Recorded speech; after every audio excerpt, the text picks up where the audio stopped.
The legend ends. Someone is speaking on the podium. A lot of spectators have gathered. A red-haired girl sniper picks her victim. Her weapon is well equipped. It has good optics and a silencer. A young man enters the stage. This is Leonard Arend Vandersteen, United Technocracy of Eurasia, member of the Joint Executive Council. There are drones circling him. The girl sniper saw the target, takes aim, fires a shot. A young man lies on the stage covered in blood. Security is on their way to him. Subject eliminated. The young men rush towards Leonard with horror on their faces. The girl screams for him to hold on. It's very horrible. The young man tells Maria to call an ambulance immediately. He holds Leonardo's hand. Leonard says he is relieved to die in the arms of those he loves. His soul is leaving his body. It seems he won't be able to fulfill their promise and see the world change with them. These crooks, instead of trying to solve the world's problems, simply ripped off those who believed in them. All this time, they have been feeding on the spirit of the people and corrupting the youth. They poured the vitality of the country into wars and conquests. To satisfy their own greed, they did not care for the many orphans that resulted. He grew up in one of those overcrowded shelters, every night cuddling his empty belly and crying among the others until he fell asleep. Lying there, he asked himself why they should serve those who hurt them. Why should they fight for them, work for them, pay them, and thank them? Shouldn't they be the ones helping them? Years went by. He studied hard, worked hard, and learned to lie through his teeth. To defeat the monsters, he became one of them.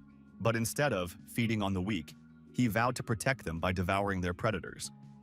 His childhood friends Brutus and Maria were the first to follow him. As time went on, others joined them and the number of his followers grew. As his oratorical skills grew, as his status grew, the corrupt invited him into their ranks. They thought he was just like them. By the time they realized the threat he posed, it was too late. The cobwebs were torn and people woke up. As a last resort, the tyrants hired an assassin. Who was to eliminate him? There was no way to avoid it. I guess it was fate's destiny. They think it will solidify their control over the world, but they're too late. It will only lead to its collapse, and a new order will rise from the ashes. They think they've won, but they've already lost. With his death, all his secret files on their corruption will be made public. People will go on to do what he couldn't. Leonard thanks Brutus and Maria for believing in him. Maria can't believe what's happened. She is sobbing. Brutus tries to comfort the girl. The ambulance staff carry Leonard away. A new legend begins. The sun has risen. Everyone is looking at the dawn. The bullet fired by the girl and the sniper pierces through Leonard's body. The young man falls. Brutus and Maria lean over the dying Leonard. The young man is bleeding. This blood will give first to a new dawn. The girl opened her eyes. There was terror in those eyes. Someone told Herm to wake up. It must have been a bad dream. A girl is asked if she's okay. The girl can't come to her senses. She's still scared. The young people are in a cave. The cave is poorly lit. The conditions they are in suggest that their lives are not easy. The boy screamed out of fear too. He doesn't understand anything. How he got here. It's a nightmare. At the same second, he received a fist to the head. The blow was very hard. He was frightened into silence. The girl told the young man if he screamed again, she would hit him even harder. He must understand that. The boy told his sister that he would keep quiet. The young man doesn't realize anything. It's not his body. Who is he? Where is he? Why did he call her his sister? So many questions appeared in his mind. A girl asks Herm what's wrong. He scares her. Should she call a healer? Something's starting to clear in the guy's head. Her name is Gorza, and he's her brother, Herm. Are they scarecrows? Goblinoids? Scarecrow. They're the weakest race. Even the goblins command them. They are intelligent. But that means little in this world. The young men are very frightened. They are huddled together. A tribe of Herma who found themselves in the midst of a war between the Jira goblins and the Kura kobolds. They were enslaved by the Jira and forced to work in the mines. Now tribe members are risking their lives. They work for a pittance in magical caves. These caves are haunted by monsters, magic ore, and treasure. Created in the Age of the Gods, Herm and his sister the Greyborn, a type of pugil with great magical talent. Despite being respected for their abilities in the past, the Greyborn once attempted to use their power to rule over other pugils. Having failed in their coup, they were forbidden to use magic and their skills were lost over time. They are now the lowest of the low. Garbage among garbage. Herm realized it was a nightmare. It's all just a nightmare. They can't exist like this. There was complete hopelessness in Herm's eyes. The girl decided she'd better go to a healer. She couldn't do it on her own. The guy woke up and said he was fine. It was disrespectful of them to bother them for such a trivial matter. The girl agreed, but she asked him never to shout like that again. Otherwise, he might give her a seizure. The girl said it was time to get up. They had to go. Herm didn't understand where they needed to go and why they had to go. The young man hadn't quite come to his senses yet. Herm said he has been here long enough, but they have very little merit. He was almost dead when that tunnel collapsed. Thanks to V, she had enough credit to save him. The boy understood almost nothing of what his sister had just told him. What kind of merit we're talking about? To keep the Zero-born under control, the wardens use a merit for work system. Even if a Greyborn earns enough merit, he can only buy the worst quality necessities. The young man decided he was wrong. This wasn't a nightmare. He had clearly died and gone to hell. The girl was already standing on the threshold of the cave. She called out to her brother once more. What is he doing? Why isn't he coming? Herm stood with his eyes closed. He was trying to get out of this dream. He thought he was about to open his eyes and it would all disappear. Now it would all happen. The young man tried to count to 3. The girl called out to him once more. She called her brother by name. The boy opened his eyes. Nothing had changed. This was reality. This was the new reality. All of it. The young man cried. He could not stop. His sister asked why he was crying. What was wrong? What was wrong with him? The young man yelled for the girl not to touch him. He didn't want to accept this reality. His body refused. His mind protested. How had he gotten here? The girl looked at her brother with consternation. What had happened to him? He's supposed to take care of her, and he's acting like this. The girl turned away sadly. She decided that she had no one to rely on. She would have to do it all by herself. Herm calmed down a little. He apologized to his sister. He was a little tired right now, and that would pass. He would pull himself together. A huge shadow appeared. A menacing voice sounded. Why are these brats still here? They've had enough of life. The girl looked at him in consternation. Not that. There was horror in her eyes. It was a feeling that constantly accompanied young people. It was a green, huge old man. He asked when these gray rascals would calm down. The goblin was angry. The girl obediently listened to him. The girl thought, why did healer Rog come? Could he have heard his brother screaming? That's all they needed. The healer said these brats think his clinic is a hotel, then he should charge them accordingly. The old man asked how much merit they had. He was angry. The young people tried to justify themselves. The girl wanted to explain that her brother was not feeling well. The young man respectfully called the healer a master.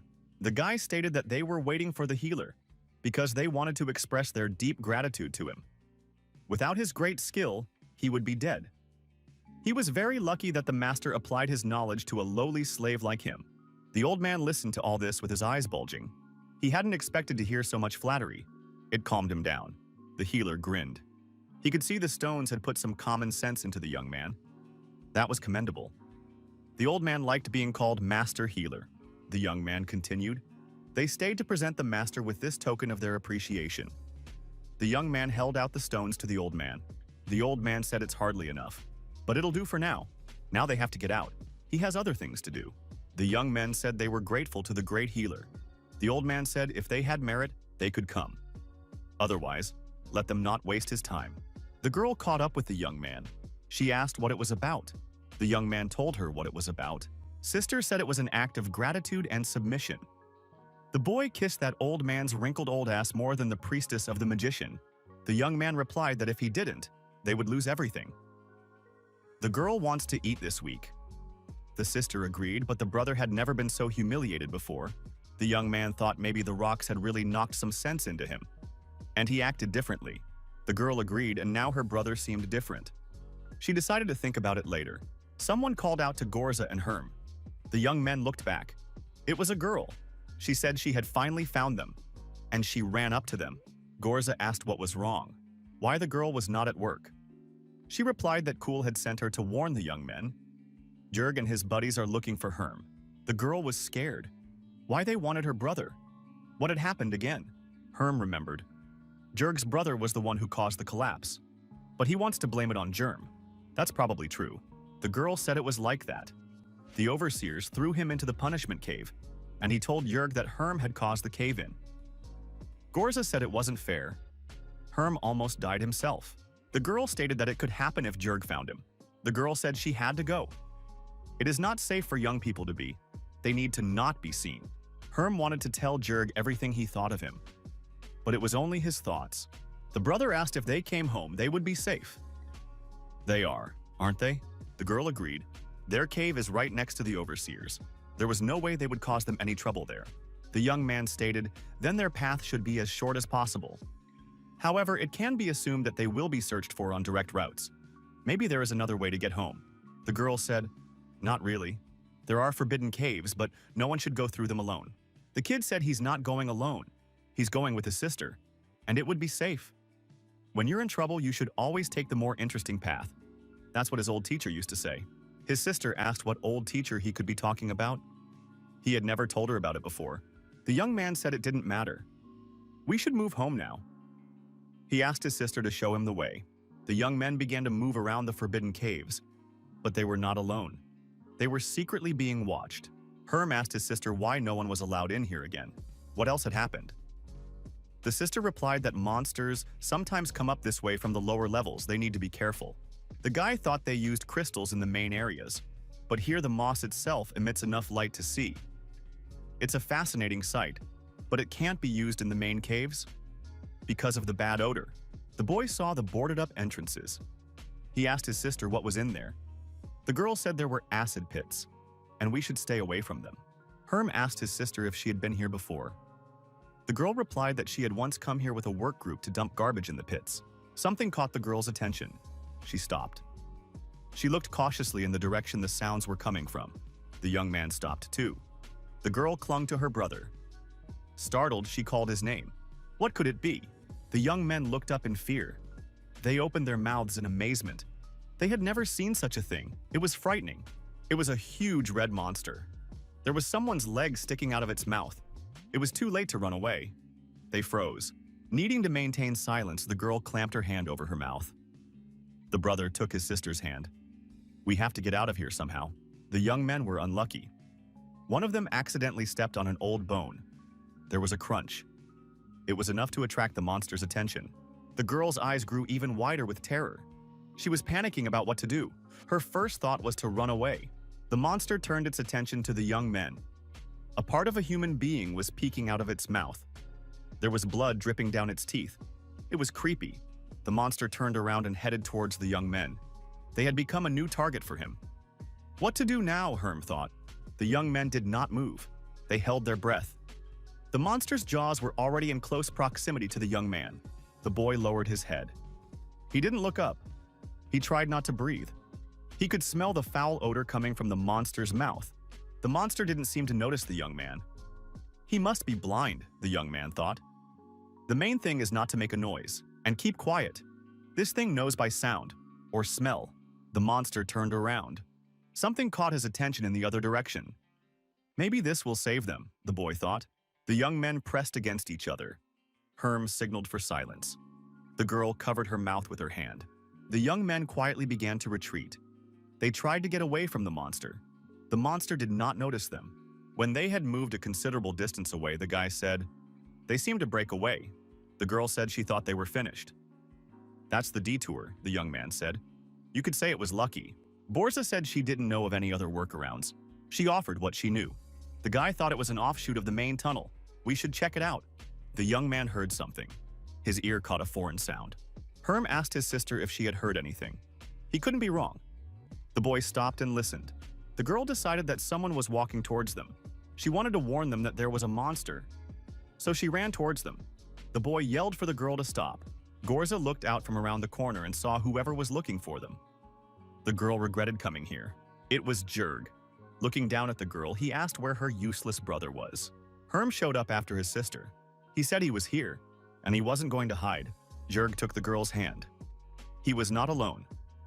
The boy pointed at Herm with his companion and told them to grab him. The companion seized Herm.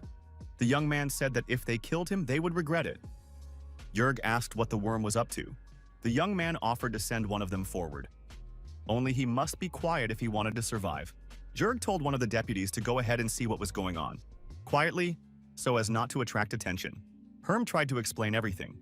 He said that the cave collapsed not because of him. The young man couldn't finish. Jurg punched the young man in the chest with all his might. He was out of breath. His eyes nearly popped out of his head. Jurg told Herm to shut his mouth. No one is asking him. Now his assistant will come running and the young man will be finished. A guy came running in and said there's a monster centipede. It's gigantic. We have to get out of here right now, before it's too late. The old man who was with Jurg started asking for help, tearing the remaining hair on his head and asking what they should do. The other assistant asked what the boss's plan was. The guy said we should warn everyone about it so we don't get in trouble. Herm said it's a great way for those who want to lose merit. Germ wondered what the guy meant by that. Herm explained there was no reason to give someone else their credit. The centipede could be destroyed by them. Last time, they had given a lot of credit for such a centipede. The old man remembered that the servants of God had been blessed with nearly 200 merits for their righteous deeds. Herm added that it's a centipede, a walking bag of merit. Why give it to anyone? They can take the sack themselves. You just have to approach the issue in the right way. One of Jurg's aides cried out in fear. The dead don't need credit, and we have to run away from here. Jurg told the man to shut up. Herm voiced a valid point. I wonder what else he can come up with.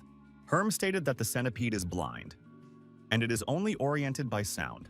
Their weapons are weak. They can't kill her. They won't even be able to hurt her. The young man continued.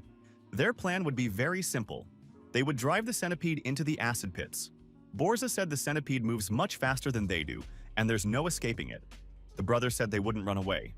They'll spread out in equal distances to get her attention, and they'll roll the dice. They'll use sound to send the centipede straight into the acid pits. The old man said the plan is pretty good. Who, interestingly enough, will be the bait. Jurg said Herm will be the bait. That's his plan, let him do it. This item is non-negotiable. Borza shouted her brother was still recovering from his injury. If something happened, he would definitely not be able to run away. So she agreed to go in her brother's place. The boy said he was fine. He would be the bait. The guy added that he would need help to open the acid pit doors, and asked Jurg to help him. Jurg said he'd be happy to help. He's gotta be involved in some way too. Herm said, then we can proceed with this plan. And the bag of merit is in their pocket. The sister asked her brother what he was up to. After all, the centipede could destroy him. The young man replied that he had a plan. But if he fails, the girl must be ready to run with all her might. The girl asked how she would know if he failed. Herm replied, in that case, he would start yelling. And that would be the signal for the girl to run away. The centipede monster spit out the bones left from its previous victim. The monster was ready to go in search of a new victim. Herm talked about his plan. When the monster gets close, you have to throw a bone to make the centipede head in the direction of the sound. Sav will go into the tunnel first and get its attention. Sav asked why he was. He is the youngest among all of them, and he doesn't want to be bait. Jurg told Saul to shut up and do as he's told. I mean, he always said he was the fastest runner. Now's his chance to prove it. When Sav throws the bone, he should run to the glowing moss. And don't worry, the centipede is blind, so it won't see him. If it gets close to him, he should stay still and try to hold his breath. Sav said he'd stand there like a stiff and stop breathing. The centipede won't feel him. Herm added that Sav should stand necessarily near the glowing moss so that others could see him. And Jurg should stand near the glowing crystal, which is near the turn. Once he is near it, they will open the door and lure the centipede inside. The young man will run out and close the door. Jurg said it's not a bad plan, and they're gonna stick to it, and that no one would fail. Herm reminded Jurg to remember to help him. Otherwise, he can't do it alone, because the door is heavy. The young men proceeded to execute their plan. Sav cautiously crept toward the centipede. The monster listened and tried to locate a new victim. The centipede heard someone nearby and moved in that direction. Sav turned and ran. His eyes expressed terror. He screamed in fear. All of this was just right. The beast was moving in the right direction. Sav grabbed the bone and thought that the centipede must be blind, just as Herm had promised. The young man had very little time. The guy had a skull in his hand. There was no time to choose anything else. Sav swung around and threw the skull far forward. That's where the centipede should have gone. The monster moved toward the sound. So far, the plan was working perfectly. Sav was on his knees and crying silently. He was very frightened. But the centipede passed by. Jurg listened intently. The centipede was approaching. From the sound of it, it had passed Gorza and was on its way to Hork. Jurg decided to signal Herm. He realized a hand high up. He was visible because he was near the glowing crystal. Jurg was up to something. He thought Herm was waving goodbye to him. Because of him, his brother was whipped. He wouldn't forgive that. Jurg grabbed the bone and thought he felt sorry for Herm's little sister. There was no telling who would take care of her in the future. Suddenly, a bone fell near the young man. There was a sound. The centipede heard it at once. The monster stopped. It changed its trajectory. It didn't go as planned. Jurg yelled for Herm to catch, and threw the skull in his direction. A skull fell near Herm. It was a new source from the noise, and a new direction. Herm was now in danger. The centipede opened its mouth and moved towards Herm. The young man could have been trapped. Jurg had set him up. Jurg thought, once the two of them are in the cave, he'll slam the door shut. The monster would kill the guy, and the acid vapors would kill the monster. Jurg was pleased with himself. This was his plan. This was revenge. And he hoped it would work out that way. Jurg wondered why the centipede didn't react to the sound, why it stopped near him. The boy was scared. Herm threw a skull at the centipede, hit it in the tooth. The beast was angry. You could tell by the look on its face. Herm yelled for Jurg to run away faster. They would lure her into the cave now. They should be able to do it. The beast went after the young man. There was not a second to lose. The centipede had already opened its horrible mouth. Herm shouted and showed Jurg where to hide. He himself stood near the open door behind which was the acid. The centipede dashed past the standing Herm. The young man did not move or breathe. He could feel the air currents the monster created as it moved. Centipede disappeared behind the door. Herm immediately slammed the door shut. He did so with lightning speed. After the door slammed shut, the young man immediately bolted it shut, so that it could not be opened from the inside. The guy barely made it. He decided that in his next life he would think of better plans. The young man breathed a sigh of relief. The young men came running in. Borza saw her brother and said thank God he was all right. Sav asked where Jurg was now, what happened to him. Herm said he was sorry. Germ made a noise, and the centipede chased after him. The two of them ran inside, but the centipede grabbed Jurg. The young man had to lock them in there. The old man said, "May the gods praise the young man's bravery." It's sad. The boss was a good friend. Herm said that he didn't need fame. If the youths tell the others that Jurg killed the monster, he will honor the bravery of the brave young man. The old man, with tears in his eyes, said that Herm was a good guy, and they would not forget what he had done. Herm said that it was time for his sister and him to go on their way. The old man added, "May God's blessing be with them always." Borza asked her brother if it was true that Jurg had decided to sacrifice himself, and what really happened. Herm said that's pretty much what happened. The centipede knew not only by sound, but also by scent. The girl noticed that Jurg got what he deserved. Borza called out to her brother. She guessed what had really happened. The girl looked at her brother with sincere eyes. What's the matter? His sister told him to eat. There was something unusual on the plate. The young man didn't even know what it was called. The boy grimaced. He didn't want to touch it. He wanted to explain to his sister that he wouldn't eat it. The girl said with a smile that it was her brother's favorite dish, and Herm shouldn't refuse. The girl saved the head especially for him. The guy grimaced, looking at his plate, and said he didn't want that. He just doesn't have an appetite right now. The girl gave him a stern look. She resolutely stuck the knife into the table and ordered her brother to eat, leaving him no choice. The young man felt sick. He was afraid he was going to vomit. Herm told his sister that he would try it now. The boy touched it with his tongue. He couldn't do much more than that. Gag reflex kicked in. The young man rushed to the trash can and vomited. There was no way to hold on. The girl looked at her brother in surprise. Herm looked at his sister. He wanted to apologize to her. The young man understood what his sister was feeling right now. Gorza looked at her brother with anger. She knew it. She knew after what had happened in the acid pits. The girl extended her knife hand forward threateningly. She asked who he was. He's obviously not Herm, so he's a demon. The young man threw his hands up in the air. He said he wasn't a demon, and asked his sister to put the knife down. He could prove everything to her now. Gorza says she's ready to hear him out. She wondered what he was going to prove to her now. The boy tried to think of something urgently. He had to tell his sister something to reassure her, and he said, "Marin powder." The girl looked at her brother in surprise. What does he mean by that? Stop speaking in riddles. The guy repeated, "Marin powder. He'll mix it with water. like he did at the holy ceremony last year, and drink it. Demons don't like that stuff. If it catches fire after the drink, it means her little brother will come back to her, albeit slightly charred. And if that doesn't happen, the young man added, then he is her real brother. And that would be good proof. Herm asked how the sister was doing with such a test. The girl said she didn't even know, and looked at her brother with disbelief. Just in case, Gorza kept the knife still in her hand. The guy said they had a deal, and he's going to go look for the powder now. The guy would pour the liquid into a glass, and he'd say that when he drank it, the girl would have to believe he wasn't a demon. Gorza continued to threaten the young man with the knife, saying less words, more deeds. The guy, drinking this liquid, hoped that all those holy ceremonies with powder, exorcising demons and the like, were just superstitions, and if it wasn't, maybe he'd return to his past body. After the guy drank a glass of liquid, his eyes went to his forehead. He cried out. His face turned gray. The girl looked at her brother in horror. What's happening to him? Maybe it's the demon coming out. The guy took a breath and said it was a big gross. How could he do that? Gorza started slapping the young man on the back and saying that Herm was a fool. He really frightened her, and that he shouldn't do it again.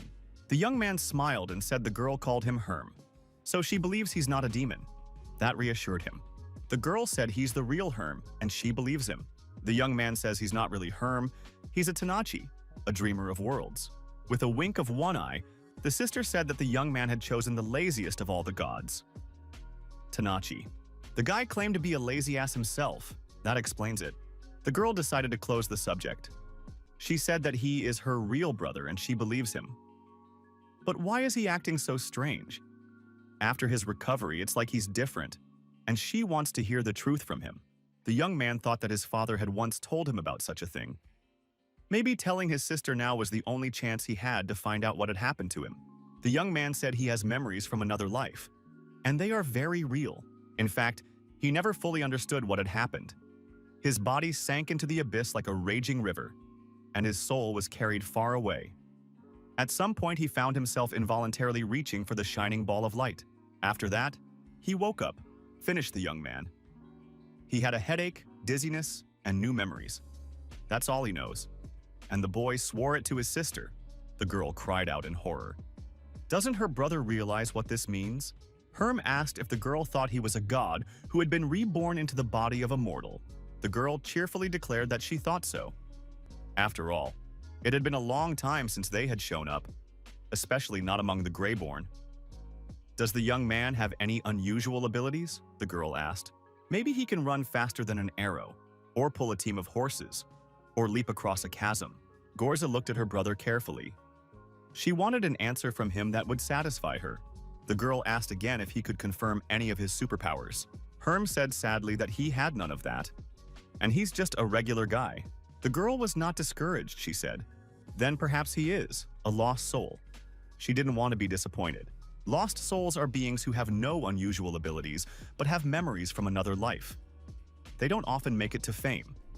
Maybe the memories he has are those of legendary artisans or natural leaders. The guy said he might be one of those. Herm apologized to the girl for upsetting her. Gorza said, conversely, thanking the gods. They don't need another chosen one. The girl asked that her brother never tell anyone about it. If the others found out that he had, for example, treasure memories, you can imagine what they would do to him. The guy concluded they'd try him first, then kill him. Or sent for experimentation. The girl screamed for her brother to stop saying such things. If he gets extraordinary powers, he mustn't show them to anyone. The young man told the girl that she need not worry. He won't lose his arms and legs, because he doesn't particularly want to. Gorza covered his ears with his hands. He didn't want to hear all that.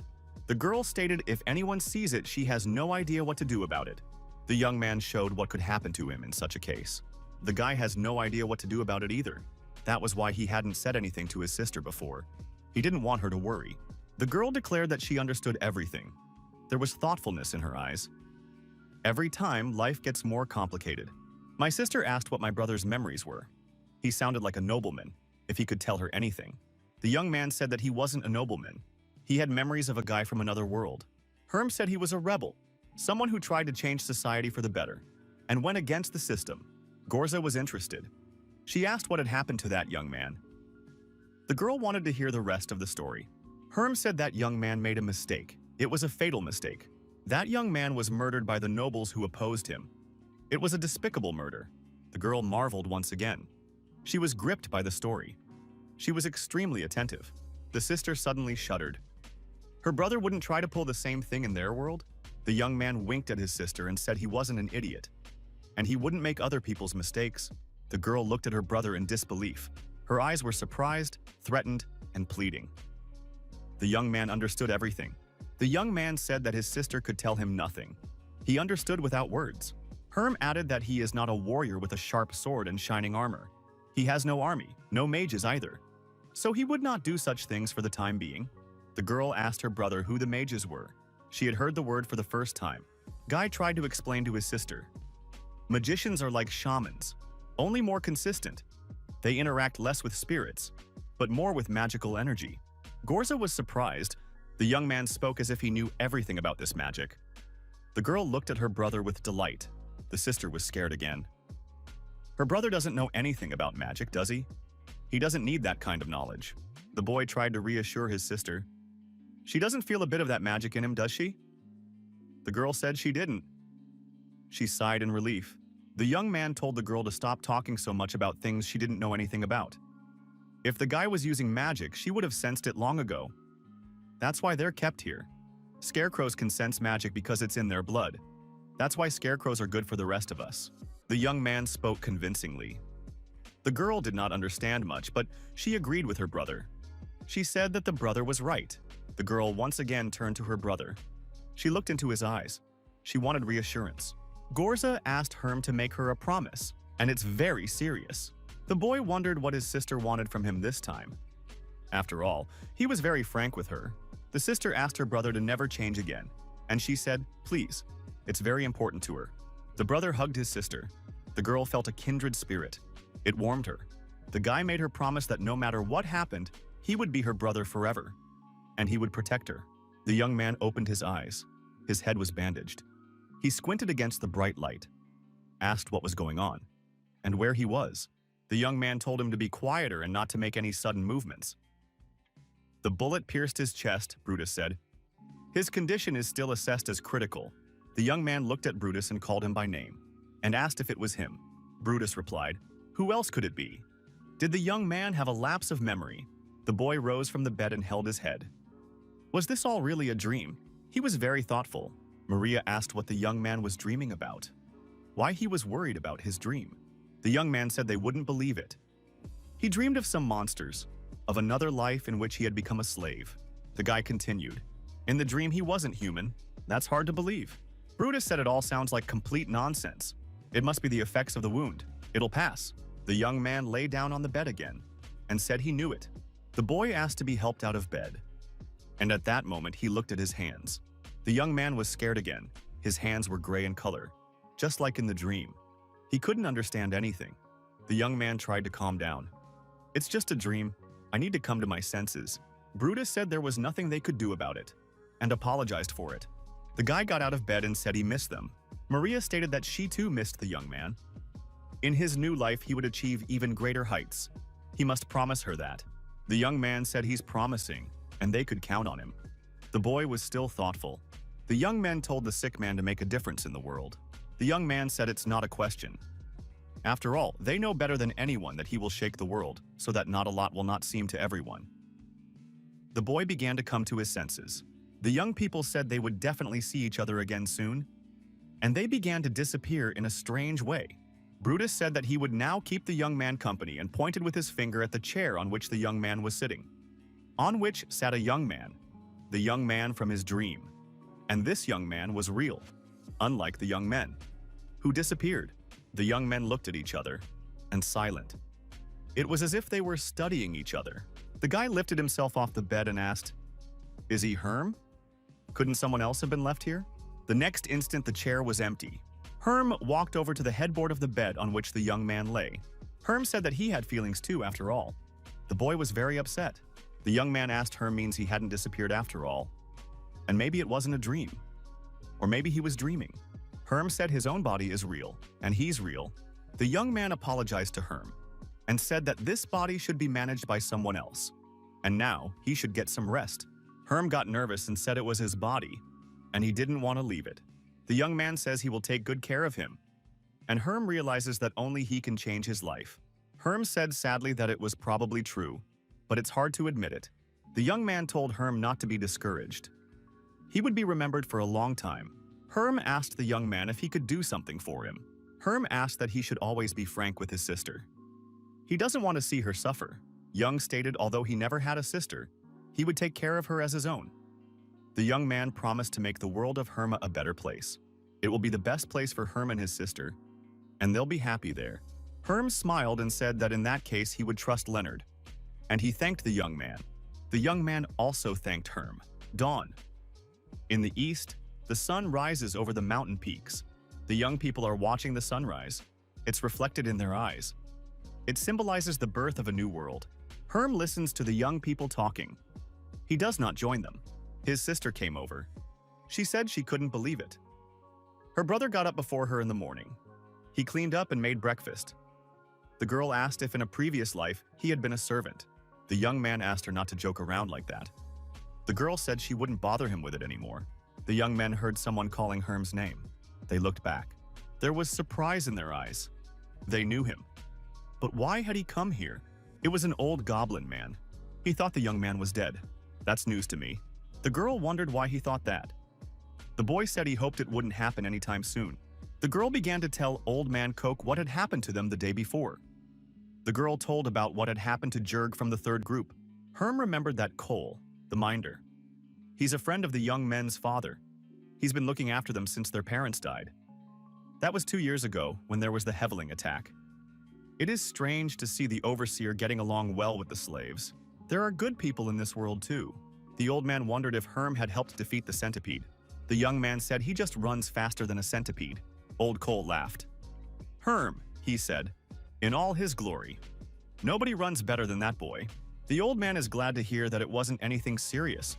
Wouldn't want to waste merit to let him idle. There's a lot of work to do today. The old man said there was a job for Gorza at the mushroom farm today. Young men are standing in line for work.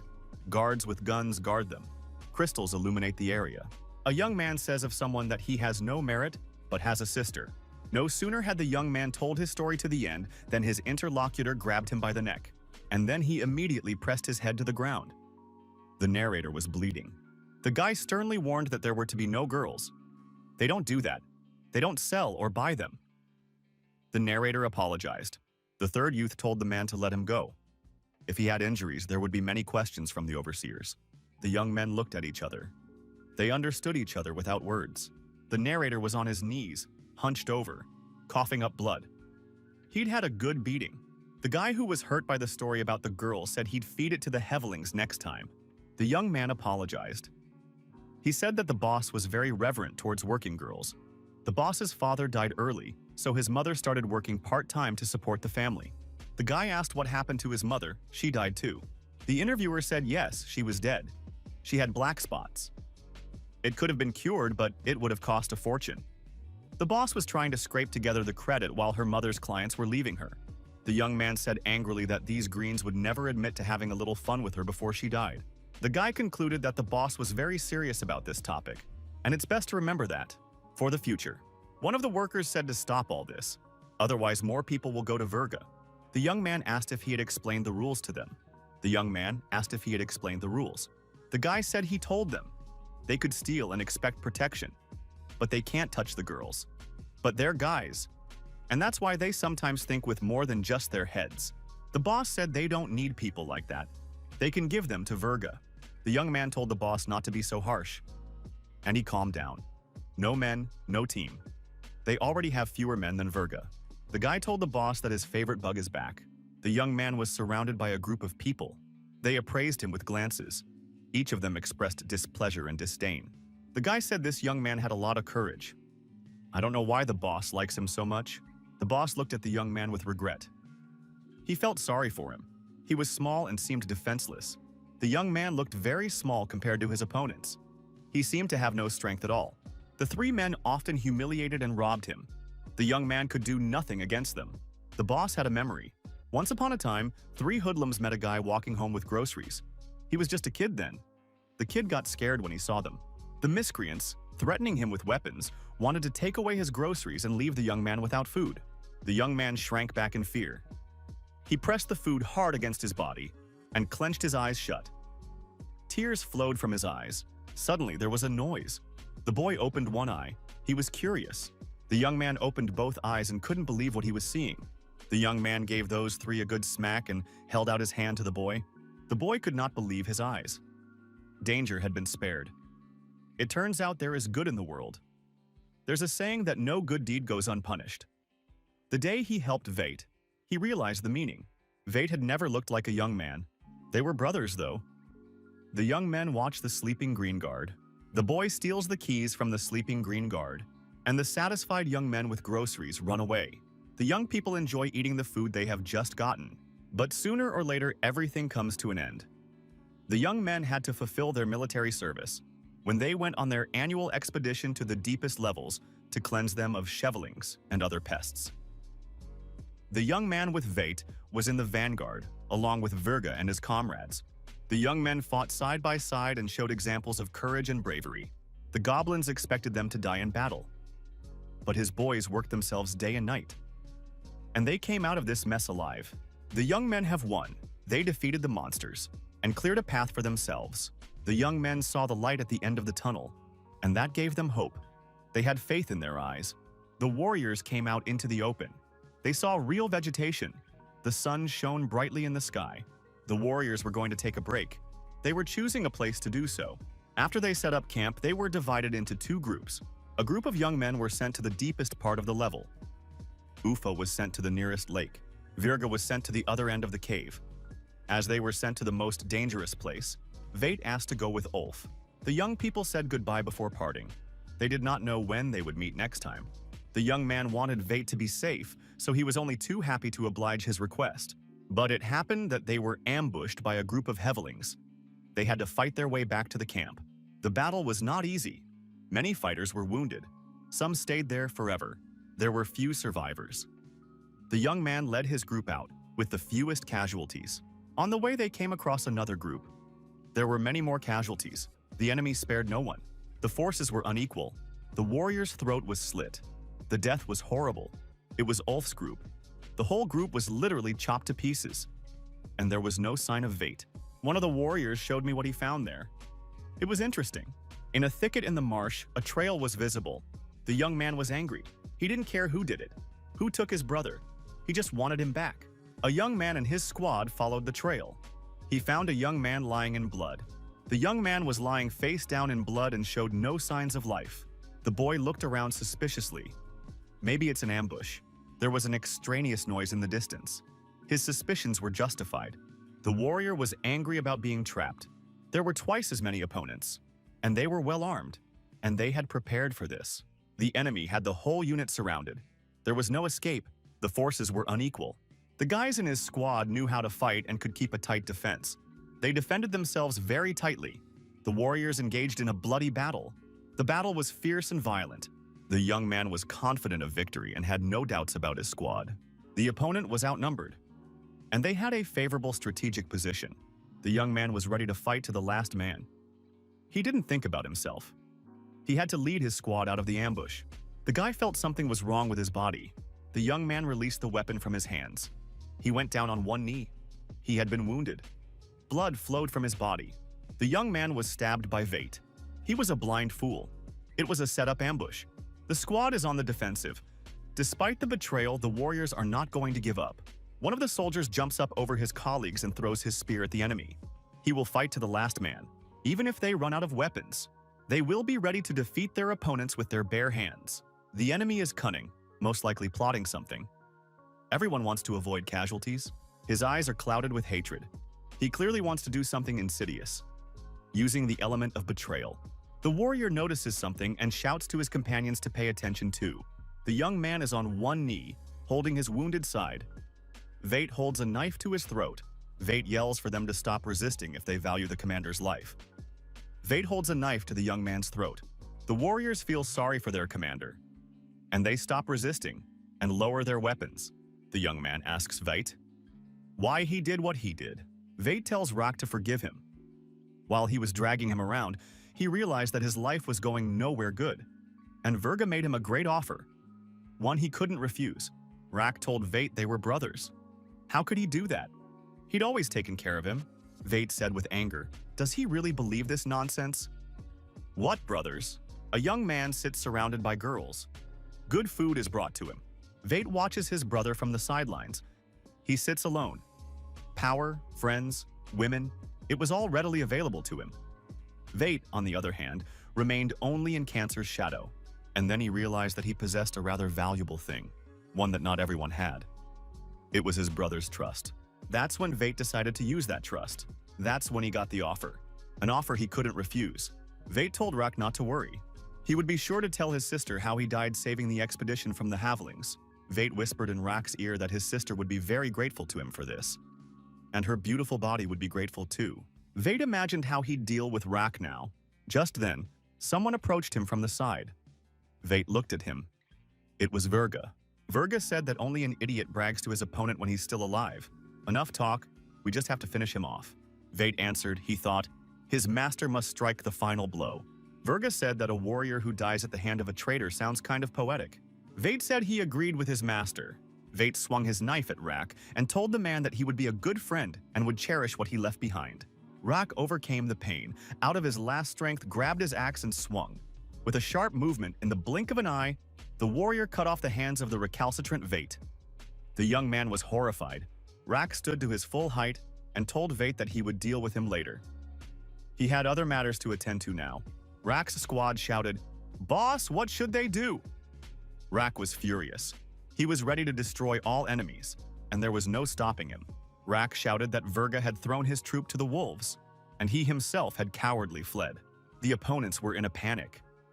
Without a commander, they didn't know what to do. Their squad had fallen apart. Verga was gone, and his men scattered like sand. Rak's unit was victorious.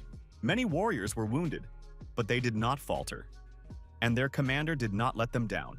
Rak grabbed Vate and put him on his shoulder. The young man's hands were bleeding. Vate begged to be spared. He said he had been forced to do this. He had been threatened. They said if he refused, they would kill absolutely everyone. Rak stated that Vate would then be better off cutting his throat open. Rak said that he was saying goodbye to Vate and wished him luck in his next life. Vate asked what he meant by that. The young people heard strange sounds. Such sounds are usually made by insects. The sounds were loud. The insects were probably huge too. Vate asked for help. He was telling the young man to spare him. Cancer was cold-blooded and ruthless. He would not forgive betrayal. Rak said that mercy comes at a high cost. That's exactly what Vate taught him. He wouldn't make that mistake again. Cancer was cold-blooded. But at that moment, something in his soul snapped. He would never be the same again. The young man was still standing near the three hooligans. They stared at him intently. The warrior asked the boss what they should do. They mustn't let the scum of Verga do such things in their territory. The boss said to leave him alone. Some people can't use words to explain things. Let them explain it to him in another language. The Vergi warrior sputtered and asked the young man what he thought he was doing here. The young man stood with his fists clenched and looked calmly at his opponent. The big bald man repeated his question once more. He was furious that his question had been ignored. The boy continued to stare at him in silence. Baldy was distracted by his co-worker. He had something to say to him. A colleague said he thinks it's the same Herm they've heard about. He's the brother of the same Gorza, the one who refused to work for Verga. The young man's eyes filled with anger after hearing about his sister. The bald big man noticed that the young man was angry. That gave him some nerve. So he decided to harass the boy further. Baldy said that kid caused the tunnel to collapse. Maybe a rock hit him in the head. And he's not thinking straight. I guess this kid only understands when he gets yelled at. Baldy told Herm to get the hell out of here. He's not going to say it again. Herm replied that it would be if he didn't go anywhere. It's his own business. Baldy said that in that case he would cut this guy into little pieces. The bald man had no time to finish his sentence. Herm's knife flashed in his hand. Blood spurted immediately. Baldy grabbed his throat. Blood trickled from under his arm, and his eyes rolled back. He began to wheeze. Herm said it was not a good idea to expose your throat to the enemy, and suggested that he memorize his words. They might come in handy in his next life. The bald man's companions were terrified. The boy killed him. The boy had killed Varg. It was unbelievable. Baldy was lying on the ground. in a pool of his own blood. Herm looked at the two men and said, "Yes, he killed him." The terrified men said Herm didn't realize what he had done. It wasn't supposed to happen. Herm said he understood perfectly well.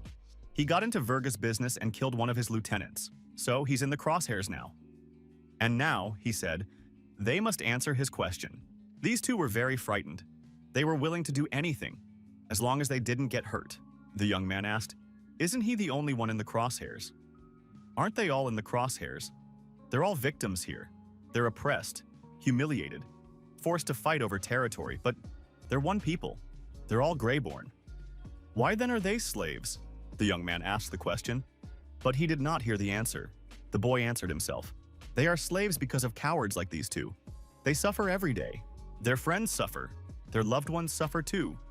Their whole life, an endless cycle of suffering." Herm shouted, "This can't go on any longer. We can't take it anymore. Those who agree with him, let them join him, and they will stand shoulder to shoulder for liberation. Who among them is ready to begin to live, not to exist?" Some of the young men thought for a moment. There was some truth in Herm's words. Why hadn't they thought of it before? The boss covered his face with his hands. He had heard the truth. His warrior was also interested in the speech. The young men began to think. Even these two, the bald man's associates, decided that Herm was right, and it's worth listening to him. The old man, and some others, shouted that the young man was right. Enough of tolerating lawlessness. They have had enough. They don't want to be slaves anymore. The young man yelled to get the hell out of here and threw a rock at Verga's men. He shouted for them to molest someone else and burn in hell, and left them alone. One of the two raised his hand with the knife up and yelled for everyone to stop. The guy said they thought if this Herm could handle Varg, they could handle them. They're wrong. Verga's men can't be controlled by anyone. If anyone rises up against them, they'll beat the crap out of them. The warrior said if there were any brave ones among them, let them come to him, and he will see what they are worth. The young man dropped the stone from his hand.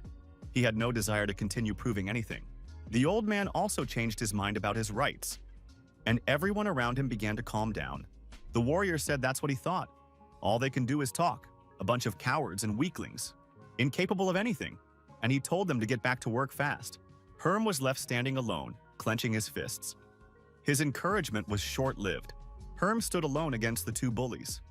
Everyone else's fervor waned. The boss thought it wouldn't work to turn mice into hulings, so he called the kid an underachiever. These kids think that a few bright words are enough to change the world. The young man offered to help the kid. The boss explained, "You don't have to do that. The kid has to wise up on his own. Otherwise, it won't make sense. Or he'll die, which would probably be quicker." The young man decided to let the boy be mocked some more, and if things got bad for him, they would step in and save him. He said it was a good idea from his boss. The bully with the knife said for Herm to start pleading with him. And if he likes pleading, he'll do it quickly. Maybe. The young man thought, so what if they're weak? The villain looked at the young man with wide-open eyes. He did not understand why the young man was not afraid of him. Herm turned even more gray with anger. He said that just because they were weak didn't mean they could be mocked and trampled into the dirt. They shouldn't let the arrogant get their hands dirty and profit from their labor. They shouldn't have to put up with their loved ones being bullied. The crowd around them is starting to pay attention to Herm again. Herm continued, "They shouldn't make their lives a nightmare." Herm said to the villain's face, "He refuses to live like this, and he intends to stop it." Herm shouted to the villain that he had almost died once, and then his whole life flashed before his eyes. The young man's eyes burned with hatred. He decided that everyone must realize that this is no way to live, and everyone must change it. The villains asked what Herm had seen. They were curious about it too. The young man said he saw nothing. Absolutely nothing. There was only a perishable life in which there was nothing good, and that life was boring and uninteresting, and there was nothing to cling to. In this life he worked every day and received nothing for his labor. The young man continued, "The life of a slave could not even be called life. It was a living hell. It could only end after death." The guy said he realized after that. If he's already living in hell, what could be worse? What he could lose? What each of them has to lose? They all have the same life. They're all living in hell. They are all weak. They often shake with fear. But if they unite, they can do the impossible. Herm said he was asking his siblings to lend him their power, and in return, he would lend his own. He will be their sword, he will be their shield, and they will regain their dignity. Everyone raised their hands and started chanting. and saying the young man's name. Herm. Someone shouted for Herm to be careful. He was in danger. Fury flashed in the young man's eyes. His reaction was lightning fast. The young man was approached by a villain with a knife. The villain's eyes were sly and cunning. He wanted to be sneaky. The young man received a small scratch on his shoulder. It was not dangerous. The villain wanted to strike the young man. Herm dodged him as best he could. The knife glittered in the hand of the enemy. The young man did not stand still. The boy twisted his opponent's arm and stabbed him with his knife. The young man used a clever move. There was nothing the enemy could do. The young man twisted the villain's arm and made him plunge the knife into his chest. Blood splattered in all directions. The villain fell to the ground. His knife was sticking out of his chest. Herm said, "One less. Where are the others?" The boy looked excitedly at his enemies. He was ready for any development of the situation. His nostrils flared. He was not going to calm down. The crowd, energized by Herm's actions and his words, began to beat the second villain with their feet. The young man shouted that Virga was nobody. He and his aides are few in number, and there are a legion of them. And he thanked his brothers for supporting him. Herm urged them to follow him, and he swore on his life that he would drive out the villains once and for all. Applause was heard. Someone clapped at the young man's words. The young man looked in the direction from which the clapping sounded. It was Ruck. The guy said he wanted to talk to Herm face to face. The girl ran without looking back. She wanted to find her brother. Herm held the bandage in his hand. His shoulder was bleeding slightly. The girl ran up to the young man and screamed what he had done. How could he do such a thing? They had an agreement. The young man didn't understand what the girl meant. She told him not to pretend. Everyone around him is talking about it. He condemned them to death by killing Virga's men. The boy rewrapped his wound and told his sister it was necessary. He's in control of his own life, and he'll take care of his sister. The girl asked with horror in her eyes what it was necessary to kill them for. Why he needed to do it. The guy told his sister, in order to make friends. He knows what he's doing. The girl questioned what it meant to make friends. How could friendship and these murders be connected? It's absurd. Herm asked his sister to sit down. The boy intended to explain everything to the girl. He had to do it, to avoid misunderstandings in the future. The girl looked sternly at her brother. She had no idea what he could say to her that would make her calm down. The young man said it was her business. She'll listen to him standing up, because he has to explain everything to her anyway.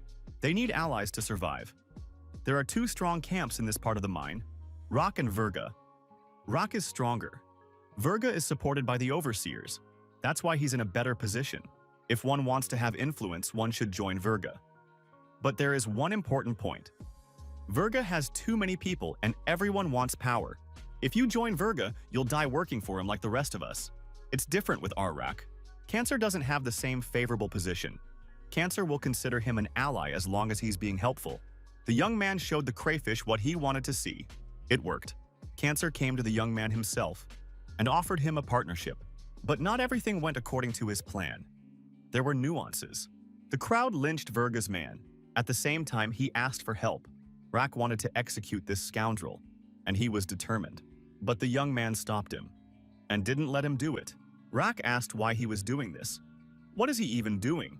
It's the enemy. Herm stated that he should be released. It would be the right thing to do. Cancer was indignant, saying it was a bad joke. If you show your rival your kindness, he'll come running tomorrow and cut off the young man's head. Or his sister. Herm tried to explain his position.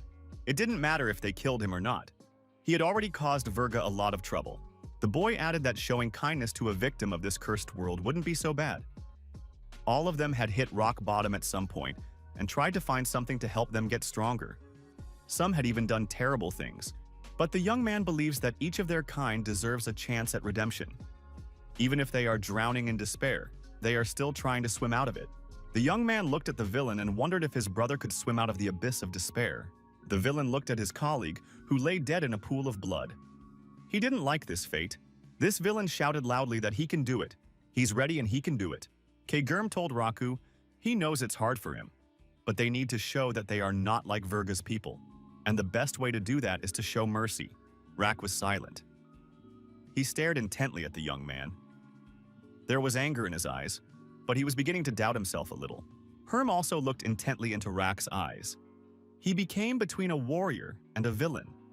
Rack must now make his choice. The young man said that Herm was up to a dangerous game, but he likes it. The boy got a sparkle in his eyes. Herm looked up at the big man from below and thanked him for those words. The warrior says Herm can call him Hem. He only lets the tough guys call him that. To the rest of us, he's Hemgul. Herm thanked him and asked Ruck to let his opponent go home. That would benefit everyone. Hem told the boss. He advised him to listen to this kid. He may be small, but he's got guts. Rack didn't answer anything. He remained silent. The warrior hadn't made a decision yet, but there was a brainstorm in his head. He weighed the pros and cons for himself. Finally, Rock raised his hand and said, "Let it be so. Let's do as the young man wants." The villain couldn't believe his luck. He thought he would never get out of here alive. In the next instant, the boy was already running with all his legs to his camp. At the last moment, he stopped. Something flashed through his mind. The villain turned around and said to the young man, "Thank you, brother." After that, the guy ran off without a backward glance in the direction of his house. The deed was done. Herm told Ruck. It didn't turn out so bad. Ruck called the guy crazy. Herm heard someone whispering to the side. They didn't believe the boy would be released. It didn't seem right. I guess everyone here has been living in fear for too long. Maybe something will start to change. The warden appeared. He asked if the two had finished their performance. Hem and Rack tensed. There was nothing good to expect from the wardens. The warden and Herm said hello like old friends. The warden asked how Herm's sister was doing. The young man said that she was doing well and that they had finished everything here. The warden swung his whip and said that in that case everyone get to work. There will be no more performances. Everyone has to work their daily quota, or he'll flog them all. Ruck asked if the warden wasn't mad at the young man.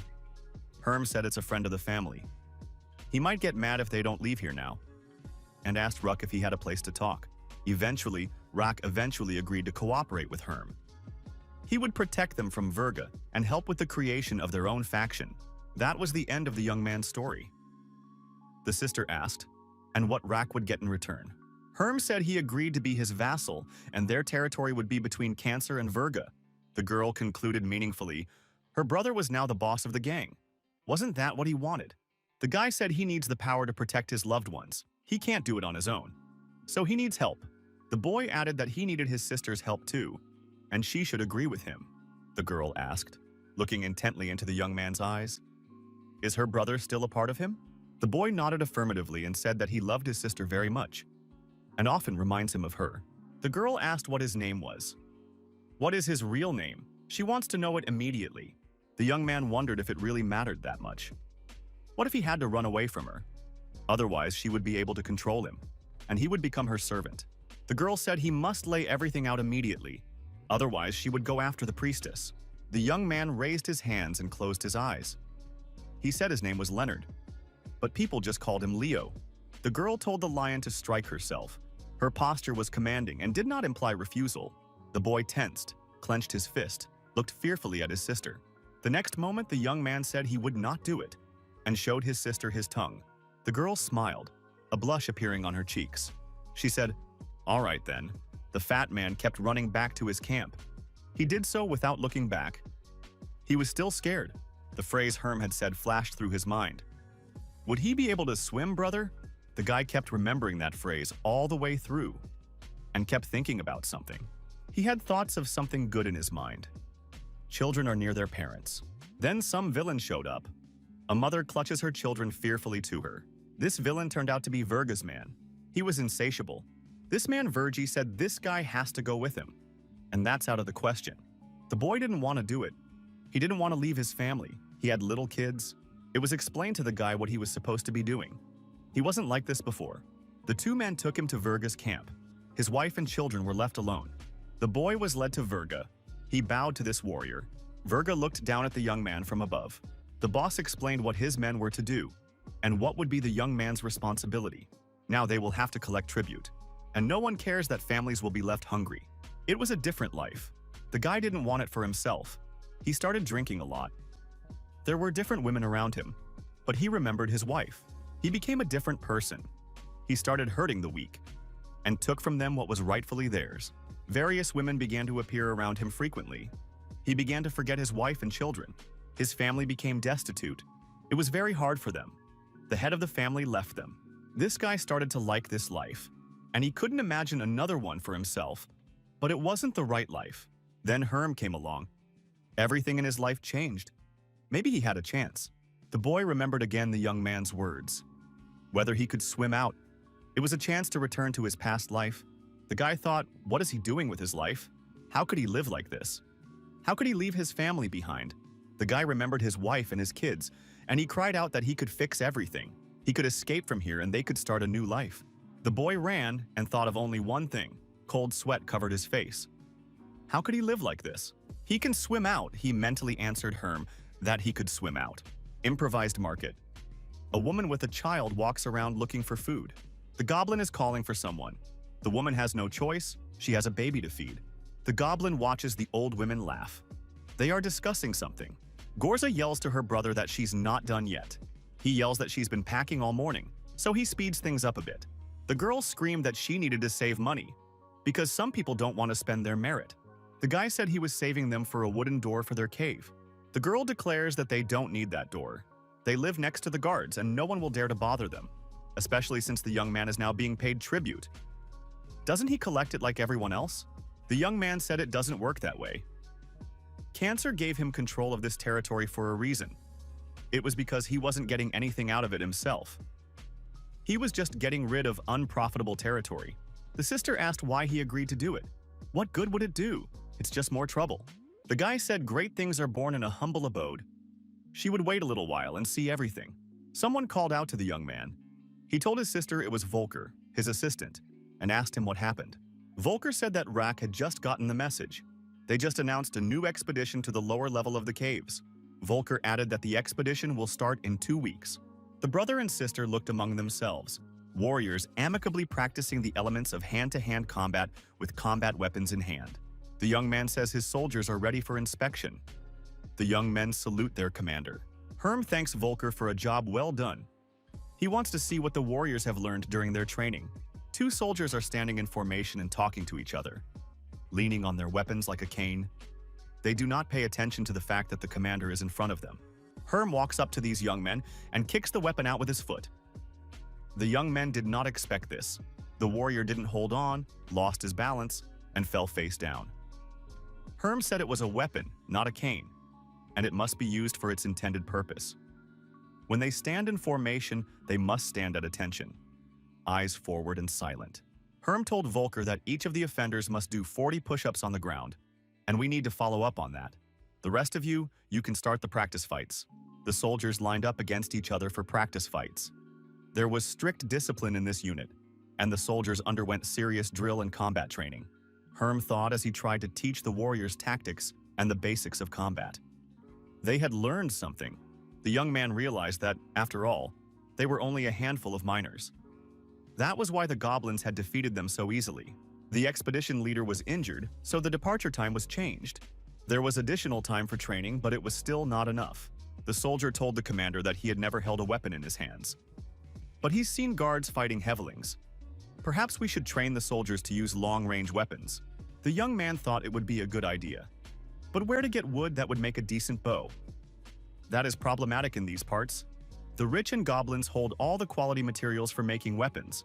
Volker told the young man not to talk loudly about such things. There are a lot of ears around. It's dangerous. Herm replied that he understood everything. It's just that the situation is very dire. In fact, he wouldn't mind a rifle. Volker advised using slingshots and spears to achieve their goals. This could be an alternative. Herm said the stones are pretty fragile and will just shatter against the shells of the Hevelings. Scarecrows aren't allowed to have too many spears. You could try clay bottles instead of stones. Volker doesn't get it. What clay bottles have to do with it? Herm replied that many different things could be poured into the bottle. A potion of paralysis, sleeping powder. Bottles can be filled with anything, even oil, and then set enemies on fire. Herm added that none of this was free, but there was no money left. He spent it all on wooden breastplates and helmets. Volker replied to the commander that the guys appreciated all of this. Now they're not empty-handed. And a protected head. Herm said it would be better if there was enough money for everything. Then his squad would be adequately staffed. The young man thought it would be a good idea to mine the metal. It could be used to make slingshots. That would be wonderful. Volker asked if lead would be good for this case. Herm said that would be fine. Lead could penetrate a bronze helmet. The young man added that they had no ore, and there is no one to smelt it. Volker said he has a friend, and he's worth talking to. Maybe he could help. Herm was very interested in this information. Volker added that this guy is an exile. His father saved this guy a long time ago. This guy can help, but it won't be for free. This young man is a specialist, and he won't charge much for the job. He can be trusted. Herm perked up immediately. He said that was a different conversation, and ordered Volker to lead him to the young man. Volker faltered. This guy turns down absolutely everyone. The exceptions are Volker's family and a few others. If you bring Herm to the guy, there's trouble. The young man thought that that fellow's pride prevented him from looking others in the eye after the banishment. Volker apologized to Herm for not being able to fully help. Herm said Volker should go to the guy himself, because those shells could change the outcome of the battle. Volker, he promised he'd make it happen, and he said, "Yes, sir." Herm was approached by two disobedient soldiers and told that they had done 40 push-ups each. The young man said he had important tasks for these two. Do they know where the acid pits are? Near the forbidden caves? The soldiers tensed up, but said they knew the place. Apparently they had been there before. Herm said to take a few more boys and a rope with them. They were in for an exciting journey. Herm showed the young men a fearsome beast, a huge centipede. Volker and the others were very frightened. They were afraid of monsters. Why would the commander want to do that? Herm came closer to the centipede and asked why they were afraid of her. The young men continued to shiver. Cold sweat dripped down their throats. Why isn't their commander afraid of her? When the monster was brought in on a cart, the soldiers asked where to leave it.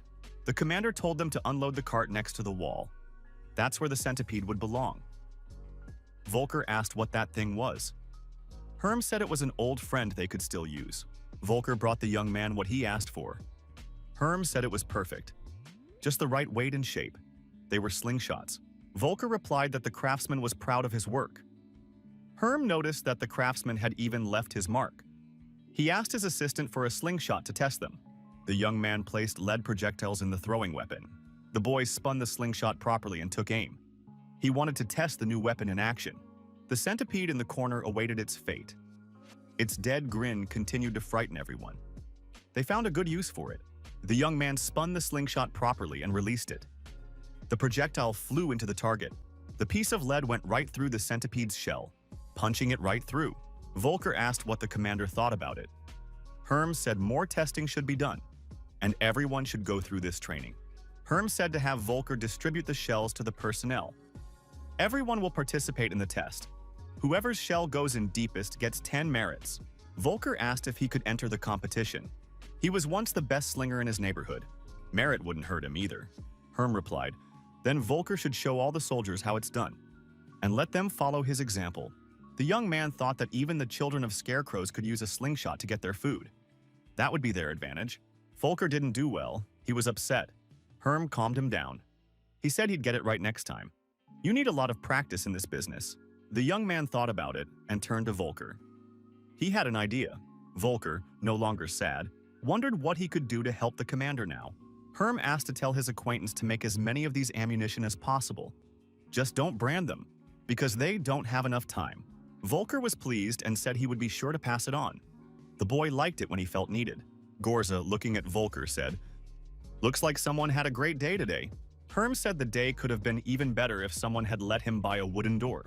Gorza pounced on her brother. How many times is he going to say the same thing? They can't afford to buy a new door, the girl cried. She was very hurt too. She told the young man what had happened to her today at work. The supervisor told her to calm down because she was working too hard for the merits. The boy didn't know what to say to his sister. He felt sorry for her, but he couldn't change anything yet. The girl jumped on her brother and screamed that it was really bad. It couldn't get any worse. The one who should want her dead from overwork told her to get more rest. The girl left her brother alone and turned away from him. The young man said he knows his sister is working for two, but it's for their future good. The girl told her brother to leave her alone. She just wants to go to bed. She doesn't need anything else from him. The young man said he made the girl dinner. He wants her to relax. The guy didn't have time to finish his sentence. Gorza asked what that stench was. The girl looked into the next room and screamed in terror. There was fear in her eyes. Gorza turned away and vomited. Herm looked over to where the foul odor was coming from. He too felt uncomfortable. The boy saw that on the table was the head of the guy from Verga's squad that he and Rak had let go. The boy said that they would have to buy a door after all. A man plays good music on his flute. The boy looks at him with wide-open eyes. There is hot, delicious food on the table. The aroma of it is maddening. The baby is drooling. He's very hungry. The baby wants to eat it all. A woman, the child's mother, says her son is very hungry. The man who played the flute says, "What has this child done to deserve food? Let him go and find his own sustenance." The man yells for the boy to know his place and look for food elsewhere. When he was a kid, he thought life was pain. His stepfather was a gang boss in their neighborhood, formerly a nobleman, now just a beggar. Looking at him, he saw his mother's past and his own mistakes. Many people hated his stepfather and took their anger out on the child. The kid got beat up on the street. Everybody was beating him up, and in his head was the sound of that flute. The boy grew to hate it.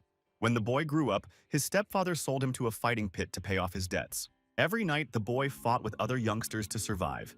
Even edged weapons were used. It was survival of the fittest. There was no room for pity or mercy in these fights. Each was like a wolf to the other. The loser begged for mercy and appealed for mercy, but it didn't work. The weak were not destined to survive.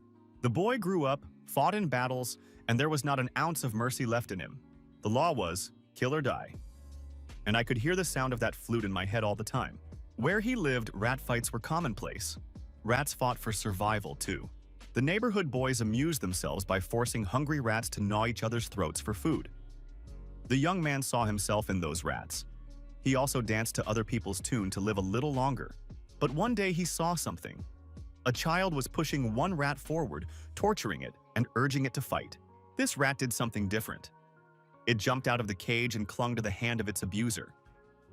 The young man was amazed at what he saw. The guy saw the animals fight back, and he understood. If even animals resist their slavery, why couldn't he resist this one? The rats knew they couldn't win, but they tried anyway. And they died as rats, not slaves.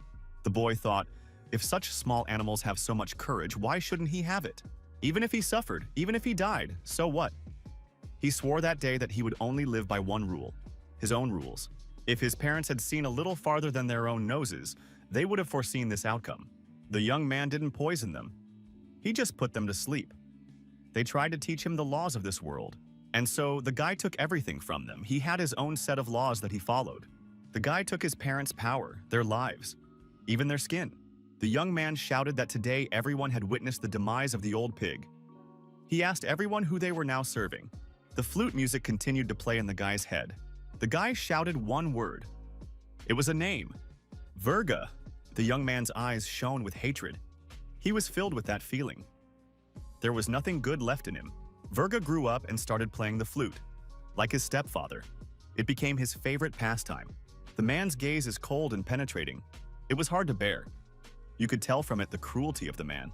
The young man couldn't stand that look and apologized to his boss. Virga said he was listening to Oswald and put his flute on the table.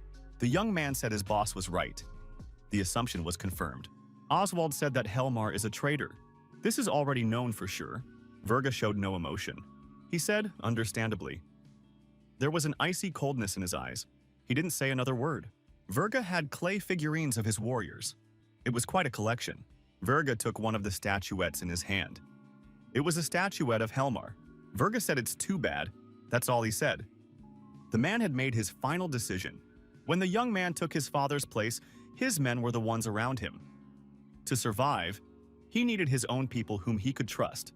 The young man began to select such a person. He looked for devotees. Helmar was the first of the 10 he had brought close to him. This guy seemed trustworthy. He thought he'd make a good one. A forgotten bastard from a noble family, practically the same as him. He shared his view of the world and his interests. Guy began to teach this young man a lot of things. He helped him get back on his feet. They secured a new home together. They did it the hard way, based on their view of the world. The young men had secured a new future for themselves, which was achieved through blood and murder. They paved the way with brutality and weapons, and there was no mercy in their hearts. Helmar was like a son to him. Helmar was his firstborn son. Virga put his hand on Oswald's shoulder and asked why Helmar had done that. Oswald, shaking with fear, said that he did not understand. Virga said to Oswald not to kid himself.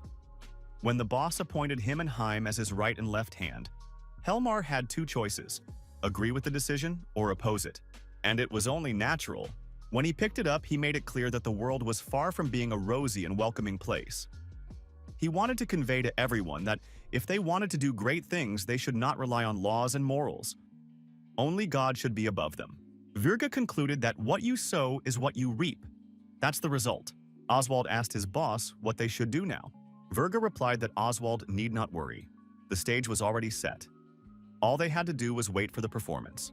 Oswald now understood why the boss had asked Helmar to send Herm's head. Virga said it was exactly like that. Oswald got it right. Oswald wondered if using the heads of the Pogue family wasn't overkill. Virga said he was a deserter.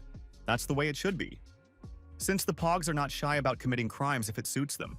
But sooner or later, there's a price to pay. He thought he could get rid of his past. He never ordered women to be killed or raped. They did it of their own free will. But when the time of reckoning came, they began to accuse him of all their sins. Oswald noticed that the boss never stopped them.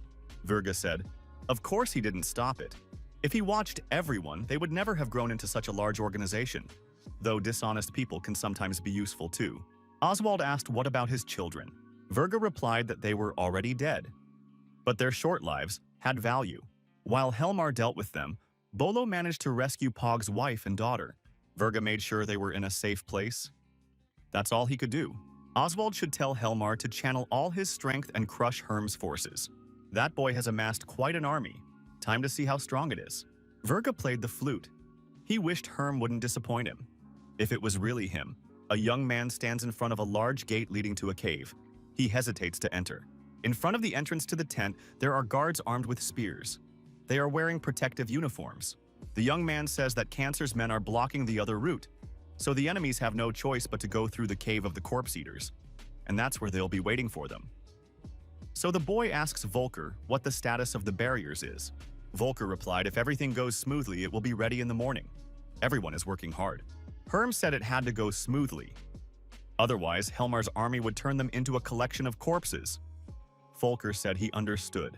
Volker added that he's a little worried. People are scared. The enemy outnumbers them, and most of their people are holding guns for the first time in their lives. Herm asked what else Volker wanted to add to it. Since ancient times, warlords have offered prayers to the gods before battle. It seems to be the same thing everywhere, even if it's nonsense and superstition. A young man came to the cave. He asked if anyone was there. 2 green men approached him. He said he was expecting them. He wanted to meet the priestess Kataga. The man said that all those who wish to see the priestess must undergo a purification rite, and told him where the young man should go. The boy proceeded to the next cave. There was an old woman there. The woman said she is here to serve.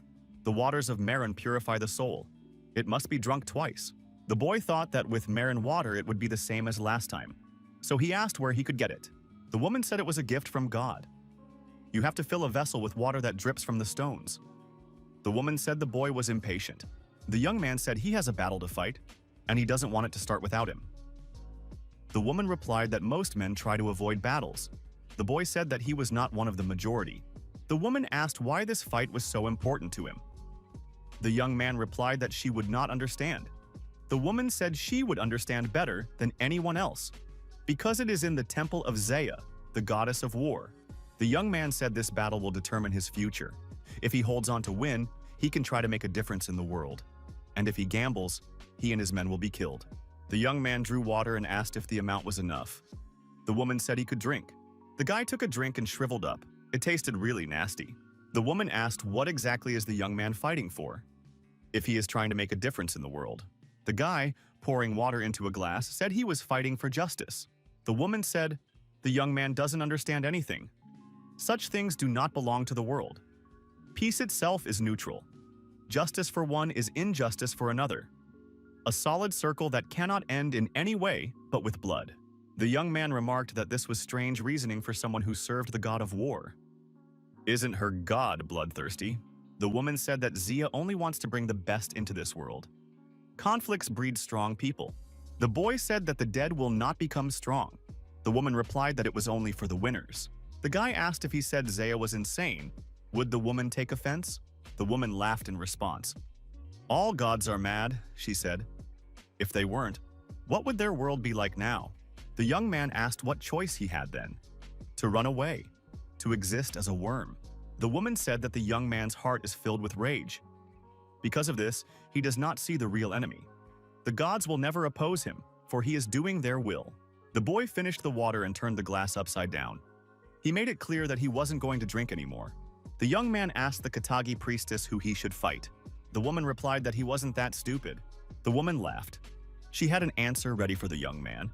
The young man said that the woman had pretty good teeth, especially for an old woman servant. The woman replied that she was not a god.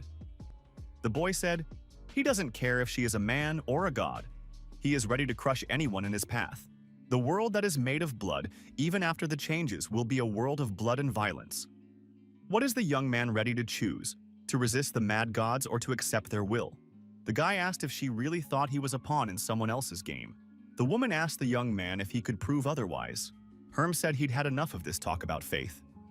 He'd had enough of it at the orphanage. The woman asked the departing young man if he wanted Zea's blessing for his army. The young man replied that her god should decide whom to bless. He still had a war to win. The aide asked Herm how it went. He replied that the god of war had said they should get together. The boy decided to think of something to say to his warriors. A young man stands in front of his army. He has something to say to them. Just then, someone announced that a priestess had arrived. The woman asked the commander if she could bless his army before the battle. The young man was surprised but said he didn't mind. The priestess was wearing a mask. The woman addressed the warriors and called them the bravest. The goddess of war, Zea, sent her here with a blessing. She would give them strength so that once and for all, they could crush their enemies. The goddess has given their warlord a new name, a name worthy of the great warrior he deserves. The priestess continued, from now on, Herm will be called as Lion the Liberator. The guy was stunned. That name kept running through his head. The woman asked where Leo would come from. He's had enough of hiding in the shadows. He must show the gods what he can do. The warriors in the cave are at rest preparing their food. Someone wearing a hood is among them. Young men with injuries enter the cave. They have something to say. The young man said, there you are, a guy leading a wounded warrior. His head is bandaged. The bandage is bloody. The young man asked what happened to the guy. How it all happened. The guy replied that he shouldn't pay attention to it. Delk slipped and hit his head. The boss said he was clear. He asked me to keep an eye on this guy. The young man told the man to be careful. Helmar was in a bad mood right now. The boy thanked him and said he would try not to slip. Helmar asked if Haim had come to see the show. Haim asked if he thought he was being overly harsh on people.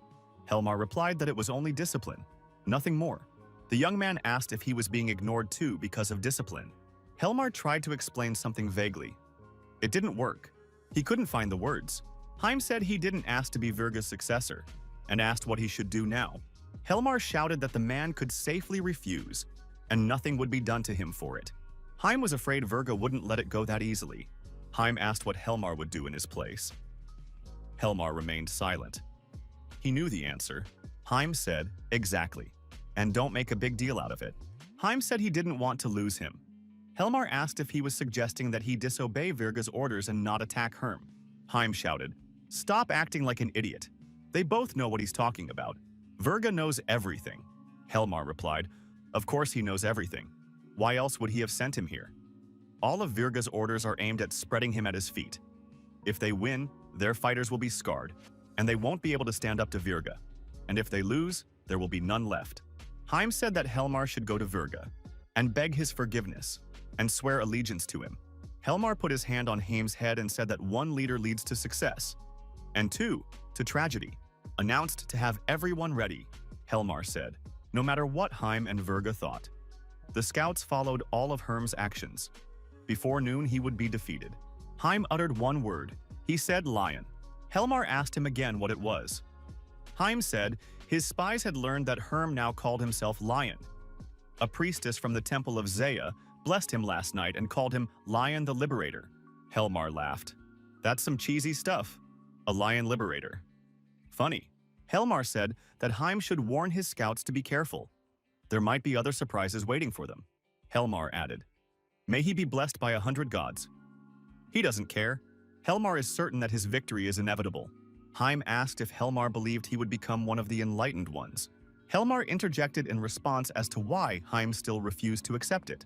Helmar the Enlightened is a myth, a hero of fairy tales. Does he really believe that once upon a time there was a goblin capable of subjugating 100 clans and creating one great one?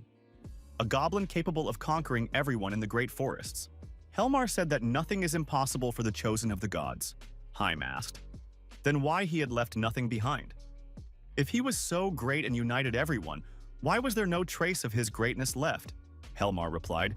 He thought Haim knew his history. The children poisoned their father and then started fighting amongst themselves and destroyed everything their father had built. There was no one to preserve the legacy. The goblins know nothing but war. That's why they need a new enlightened one to restore the old order. Haim asked. And that person would be Helmar? Helmar nodded affirmatively. Haim asked what would happen to Virga then. Will he fight with Virga? Helmar replied that the world must change, and it doesn't matter who gets in his way. Helmar was ready to fight. He went out to his soldiers, fully armed. Helmar told his warriors that it was time to destroy their rival. The expedition is 10 days away. We must do it quickly. He asked if his men were ready. They all shouted that they were ready. Haim told his brother to take care of himself. And may the gods protect him. Helmar was determined to fight. His gaze was confident. The young man knew how to proceed, and he believed he could change the course of events. The warlord led his troop to meet the enemy. He was determined. The warriors moved in a smooth formation. They were all well-trained and superbly armed. The commander, as was his custom, led the way.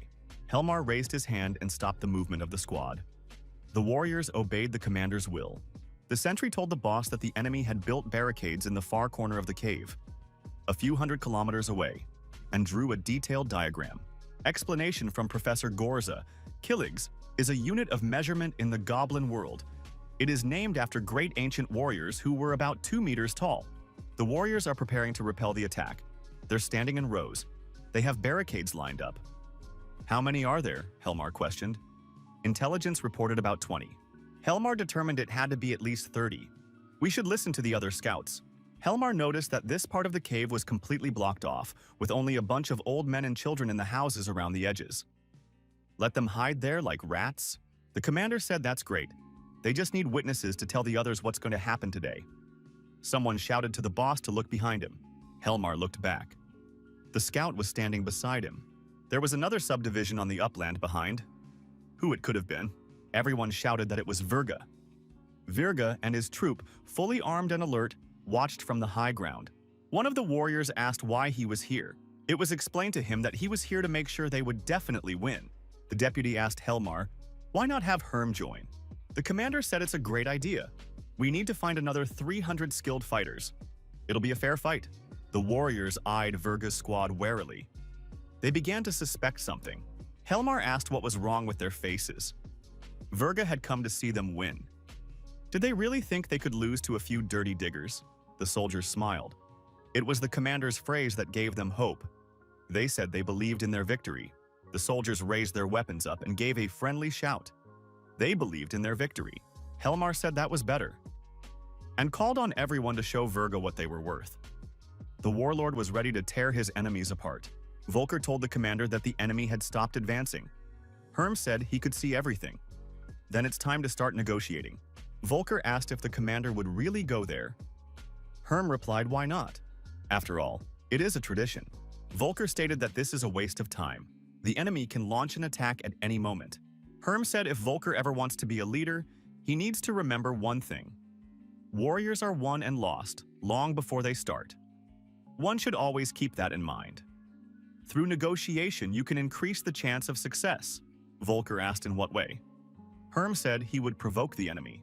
The opponents were approaching each other. The distance between them was shrinking. The warriors were unarmed. 28. Helmar asked if you were Herm. He expected to see someone more impressive in front of him, not a short man. Herm said he would prefer to be called Lev. And who is in front of him? Helmar was surprised that Herm didn't recognize him. He turns out to be even more stupid than he thought. The warrior said his name was Helmar, and he would be his undoing. Herm asked if Virga thought that one squad of Helmars would be enough. He suggested that Helmar go back and tell his master to send Oswald, Ludger, and Haimo in addition. Herm turned around and walked away, saying that he didn't even feel bad about wasting time on Helmar. Helmar clenched his fists in anger. No one had ever spoken to him like that before. The warrior was extremely angry. He was ready to tear the little boy apart with his bare hands. Helmar called Herm a foul worm and wanted to punch him. But something stopped the warrior. He just laughed and did nothing. Herm stopped and looked back. He was surprised by his opponent's reaction. The guy asked, wondering if he'd said something funny. Something that would make Helmar laugh. Helmar says that Herm is trying to fool him with his childish tricks. When he crushes his pathetic rats he calls warriors, he will ask his new slaves to tell him why their warlord decided to do this. Helmar continued. Afterward, he would have them write a song for future generations so that posterity would know that once upon a time there lived a small, feeble-minded worm that he had crushed. At that moment, Helmar saw something. It startled him terribly.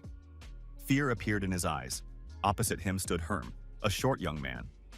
Zia, the goddess of war, towered over him. Her mask glowed. Helmar was really scared. He didn't know what he should do next. The warrior stood at a complete loss.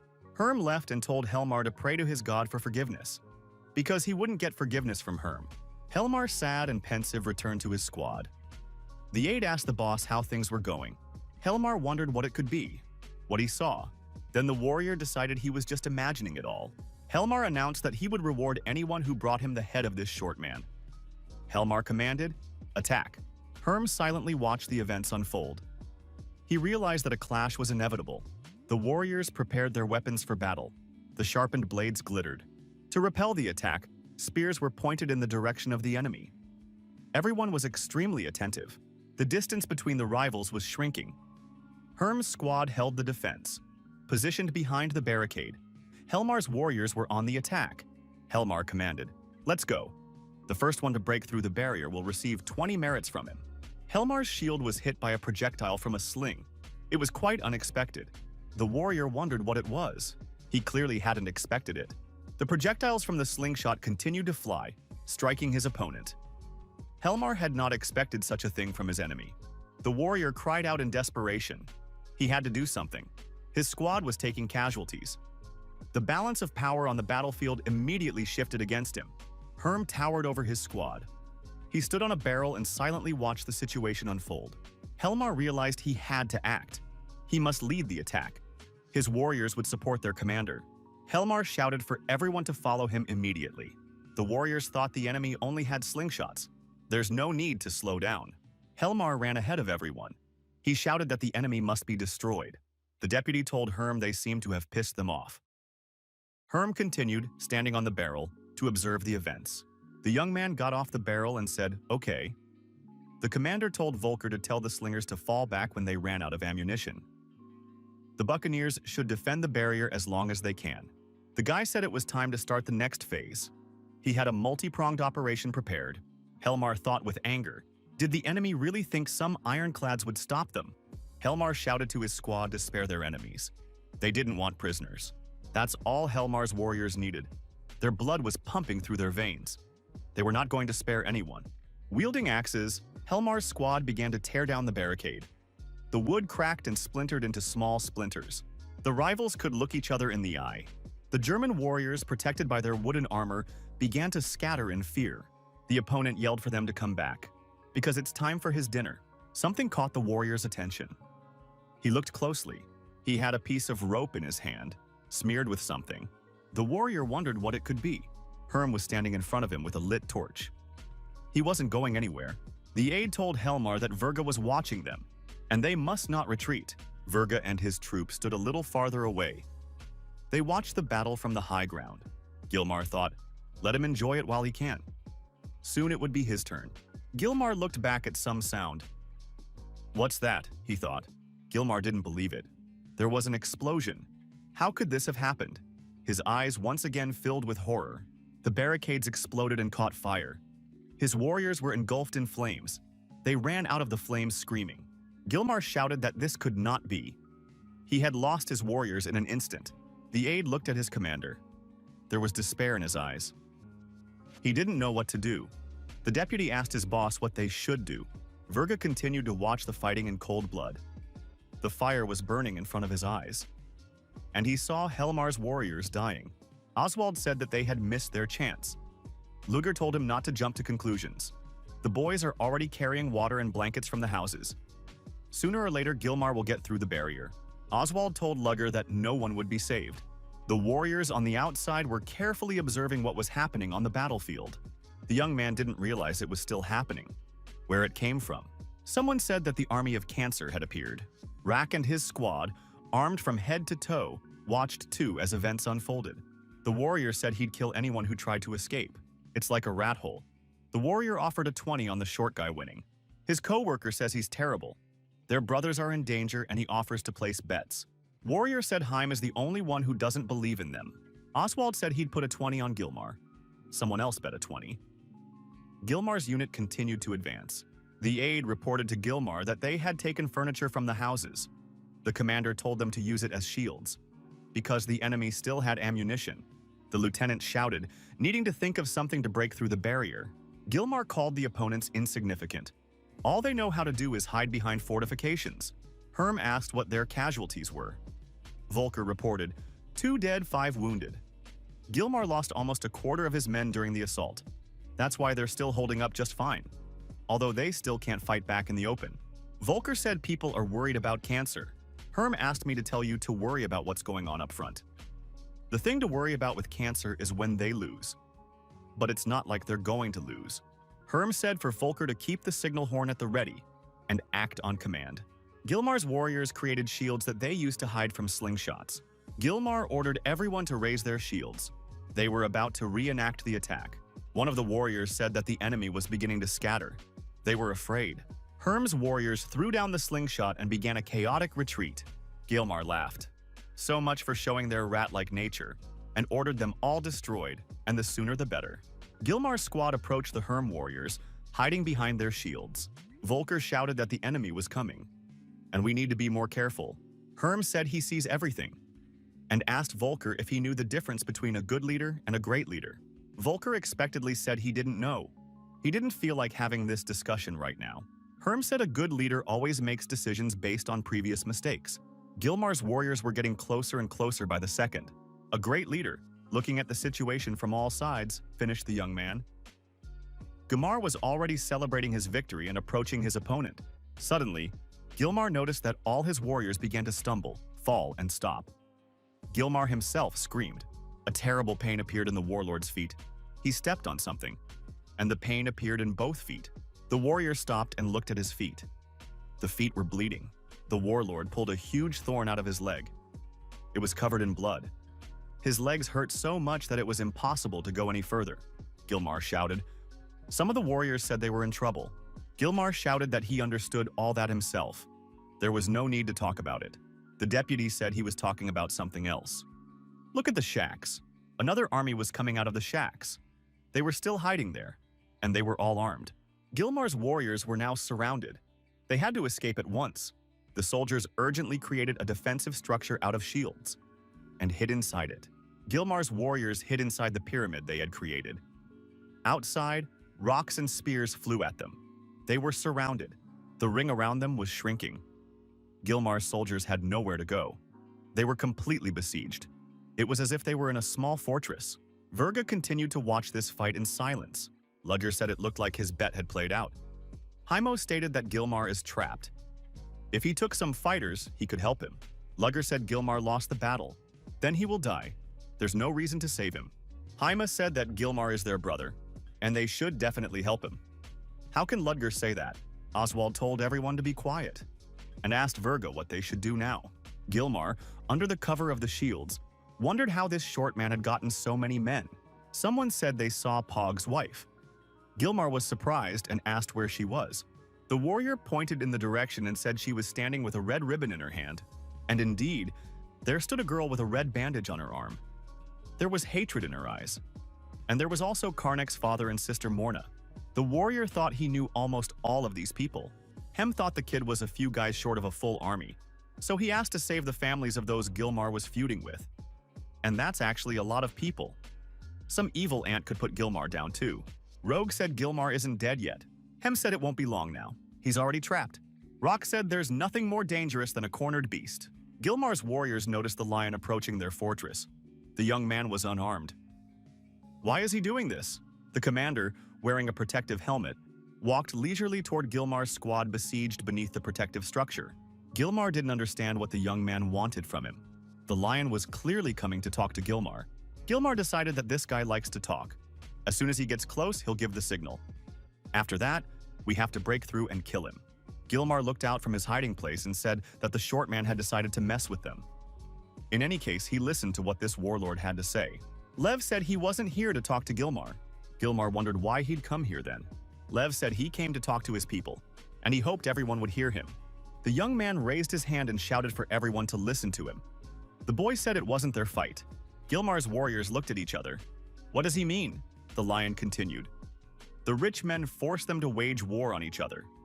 The best of them die here, on the battlefield, while the bigwigs bask and enjoy themselves in the sun. They're not his enemies, they're his brothers. He has no intention of maiming and killing them. The warriors listened intently to their opponent. The lion continued. He knows they were forced to come to this fight. They don't really want to be here. They want to be at home with their children and wives, not dying in battle for those who don't care about them. The lion announced that anyone who laid down their arms would be granted life and liberty. One of the warriors didn't believe it and said it would never happen. As soon as they laid down their weapons, they would be killed immediately. The other warrior shouted that it was. Better to die trying to kill him than to die without a weapon in his hands. Gilmar stated that the guy was wasting his time. Virga will not keep them alive. All those who serve him are well aware that they can die in battle. The young man spread his hands. Why do they think Virga doesn't help them in battle? Because he wants Gilmar dead. Gilmar and all his cronies. The guy continued, Virga is here, not to support them. Virga is here to kill them if they win. As long as Gilmar lives, they will fight and die for him. The guy's done, that's the way it is. And he sees two options. Either they all die here together. Either only Gilmar dies. There can be no other options at this point. The warrior asked Gilmar if it was true, boss. The soldiers began to hesitate.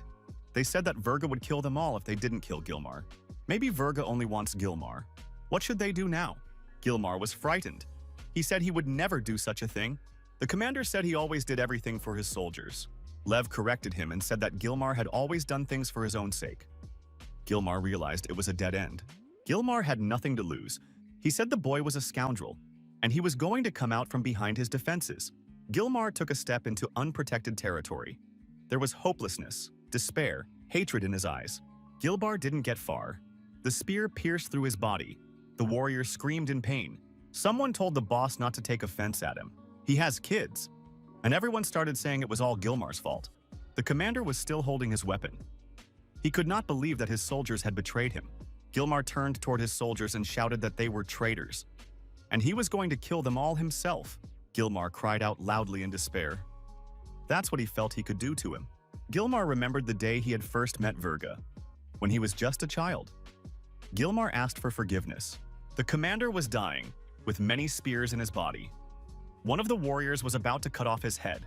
After Gilmar's death, his soldiers said they were surrendering. Volker told his commander that Virga was approaching. The fighting was stopped. No one wanted to fight. The opponent was ready to surrender. Virga approached Gilmar's warriors, his face calm. He was acting cold-blooded. The lion also looked calmly at Virga's approach. Not a muscle in his face quivered. The young man sat on his knees and cried. He did not want to die. The young man held his sword forward and said he would gut everyone, and he'd start with him. Virga told him to stop. The boy had hatred on his face. The young man shouted that this guy was a scoundrel. It was because of him that everything happened. Virga pointed his finger in the other direction and wanted to explain what he meant. The young man looked in that direction with surprise. He had not expected this. Standing near the lion were Rak and his soldiers. They were determined. This was the young commander's support. The lion had won this battle unconditionally. The young man felt victorious. Cancer gave him his support. Virg made it clear that further action was pointless. We should leave it as it is. Virga turned around and gestured for his warriors to leave. Nothing more would happen today. The lion looked silently at the departing Verge. He knew it would end this way. The young man spread his hands. He had nothing more to say either. Volker said, "Why isn't the commander having fun? I mean, they won." Lev replied that it was only a small skirmish. The war was yet to come, and they wouldn't get off that easy next time. Volker stated that he believes in the best. After all, they won today, and this victory is worth something. Lev said we could give everyone a drink. The soldiers deserved it. Volker said he would be happy to fulfill that. The lion has been told that they are in trouble. Cancer's men are taking all the loot and the families want to kill the prisoners. The young man went to the prisoners. He was not to allow lynching, and he didn't want to give the prey to the men of the crayfish. The lion shouted furiously for them to stop everything. This is not the way to do things. The warrior tells the runt to back off. They're just cleaning up after him. The lion said it was his leftovers, and the warrior can take his buddies and go, and wait for him to make a deal with Rak. The warrior told Vic to explain to the insolent man who was in charge. He went on about his business. Vic walked up to Leo and asked him if he happened to have a couple of merits, and told the young man to empty his pockets. Vic threatened him with a knife. The lion said that this warrior was not behaving properly. The lion lowered his spear and said he shouldn't do that. Vic headed toward the lion, pulling out his spear on the way, and said the guy asked for it. Vic didn't have time to speak and do what he intended. He received a powerful blow to the jaw. The lion was silently watching what was happening. The warriors standing nearby were also surprised. Knocked out Vic Hem. He shouted angrily, "What's going on here?" The guy was obviously angry. The warriors who had just collected the booty were very frightened. They tried to justify themselves to Hem. Hem was furious. He attacked the soldier and told him to be quiet. Now he's going to be on desk duty for a week and cleaning out the fighters' holes. The soldier was very frightened and was not going to cross the commander. He was no longer happy that he had started to do so. Hem asked, or maybe they wanted to patrol the caves where centipedes prowl. The warriors cried out in fright that they didn't want that, and they will not do it again. Hem asked then why they were still here. He told them to take their friend Vic and get out of here, and that he should never see them here again. The soldiers were leaving, and Hem kept yelling at them in their wake. Hem apologized to Lion. He said there are still some dumb soldiers out there. The lion thanked the warrior for his help and said that he would never forget it. Hem said he wasn't grateful. He wouldn't want to have to explain to their relatives later what had gotten them killed. The lion explained that he didn't intend to kill them. He just wanted to teach them a little lesson. In any case, he was grateful. Hem added that after what the young man had done to Gilmar, he was surprised those boys had the courage to stand up to the lion. Life teaches them nothing. Rak said Hem recruited them himself. The commander approached quietly. Hem saw Rak and apologized to him. Leo thanked him for his help. Cancer said it wasn't worth a thank you. "But you're always welcome," Lion asked, meaning they won't be taking trophies. Rak said the deal was 20-30%, but after the battle, he wants half. Lev objected, wondering if it was too much. After all, they were almost halved in number. He suggested 80-20. The commanders kept haggling. Each one stood his ground. Cancer said to him, "This is what happens when you're overly generous. Everybody wants a bigger piece of the action." Cancer stated that Leo fought on his own and won with minimal losses. But without his support, it wouldn't have happened. So he suggested 50-50. The lion didn't stop. He said they had gotten rid of the enemy commander, and Rak in turn had not lost any men. So Lev agrees for 70-30. Rak said that Gilmar was just a little annoying. Nothing serious, Rak added. Plus, he helped find the families of the victims. 40-60. Lion agreed that Cancer had helped him, but he was the one who had convinced them to come here. So it's 70-30, and Rak can have Gilmar's axe. Leo and Cancer agreed and hit it off. This was an important part of the deal. While the warriors were arguing, the lizard decided to lug the breastplate away. The lion said it was a warrior's breastplate, and the man rushed to catch up with the animal. Rak shouted that the boys could collect the loot from the first barrier, and do it fast. Lev asked what about the prisoners. Volker stated that they were in detention. The families did not want to just let them go, but they have been calmed down. Although it's probably temporary, therefore, the prisoners are in custody. Lion said, "Since the families were gone, we should strip the prisoners down to their underwear and let them go, and make sure Rak takes a third of the spoils." Volker said he doesn't like it, having to share the spoils. Lion said, and he doesn't have to like it. They work together as long as they have a common enemy. Volker asked what happens then when that enemy is gone. Lev said then they would see who was stronger. But we should think about that only after the expedition. A young man is walking through a dark cave. He has a bag behind his back. There is a sound. The young man cries out in fear at who is here. He is alarmed. The guy loses his balance and pitches forward. The young man can't stay on his feet, and he's stretched out on the ground. The spear fell out of his hands. The boy sees what was the source of the sound. Wild animals are sneaking up on him. They're predators. The young man is scratching the bruised spot on his head. He had an unfortunate fall. Lev asks what Volker is doing here. The young man apologizes. The lion asks if he really wants to catch his breakfast. Volker spits and says that these creatures have a very horrible taste. The guy asked if his boss had tried these animals. The lion thought for a moment and said, I guess not. He had never tasted these lizards. Volker said he didn't have to do that either. When he was a kid, they had hard times. One time his mom caught and cooked them. They tasted like leather. The lion said he would remember those words. And he doesn't blame the young man for being scared here. Lev asked where all the workers and merchants were. It was already morning. Volker said anyone not going on the expedition is hiding out today. Lev was surprised. He asked the young man why this had happened. Volker said it's because of the goblins. When they come, they get a little rowdy. It scares the locals. Lev asked. It's something like hide the women and children, right? Lev explained that that's what they used to say at his house. They have to hurry. They don't want to get caught by the goblins. The young people continue their journey. At the bottom, they notice a strange glowing insect. Volker asked what was happening to his commander. He's not wearing a face. Lev said there was nothing going on with him. Volker noticed that his commander was different after the battle. He was now quiet and calm. Lev wondered if he hadn't always been like this. In his opinion, nothing had changed. Volker noticed that his commander was too calm now. A lion is always calm, but when he's too calm, it means he's angry about something. Lev asked what else Volker had noticed unusual about his behavior. Volker asked if his boss liked to smile. Volker said he was telling the truth. And the boss may not look at him that way. A lion always smiles. If he's not smiling, it means something's bothering him, or someone's bothering him, or he wants to kill someone. Lev thought about the young man's words. He didn't think he could be so predictable, and you could tell by his demeanor what was bothering him. Volker continued. He said his boss often gets pissed off by things that get in the way of his plans. Or his sister. Lev told Volker to stop. Stop bothering him. This has nothing to do with the sister. Lion said Volker's walking on thin ice. He could get in trouble. Volker interrogated what it means to walk on thin ice. He did not understand the meaning of the phrase. Lev realized that he had said something unnecessary. How to explain to Volker what ice is? The young man explained that it was a saying. It means that you stick your nose where it shouldn't go. Volker said his commander knows a lot of things, and apologized for saying too much. The lion told the young man to be careful what he said next time. Lev thought of his sister and said that Volker was partly right. He has a problem with his sister. His sister was furious that he had decided to pick a fight with Gilmar. She thought it was possible to avoid war with Virgai for the time being. Volker said that's his sister's nature. She tries to take care of the two of them.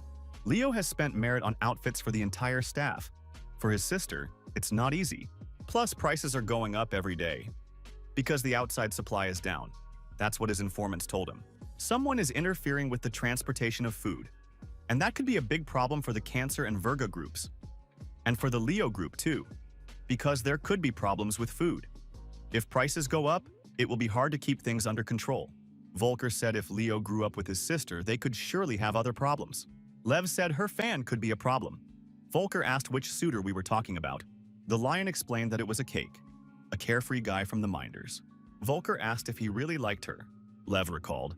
They had just agreed that Volker would be careful what he said.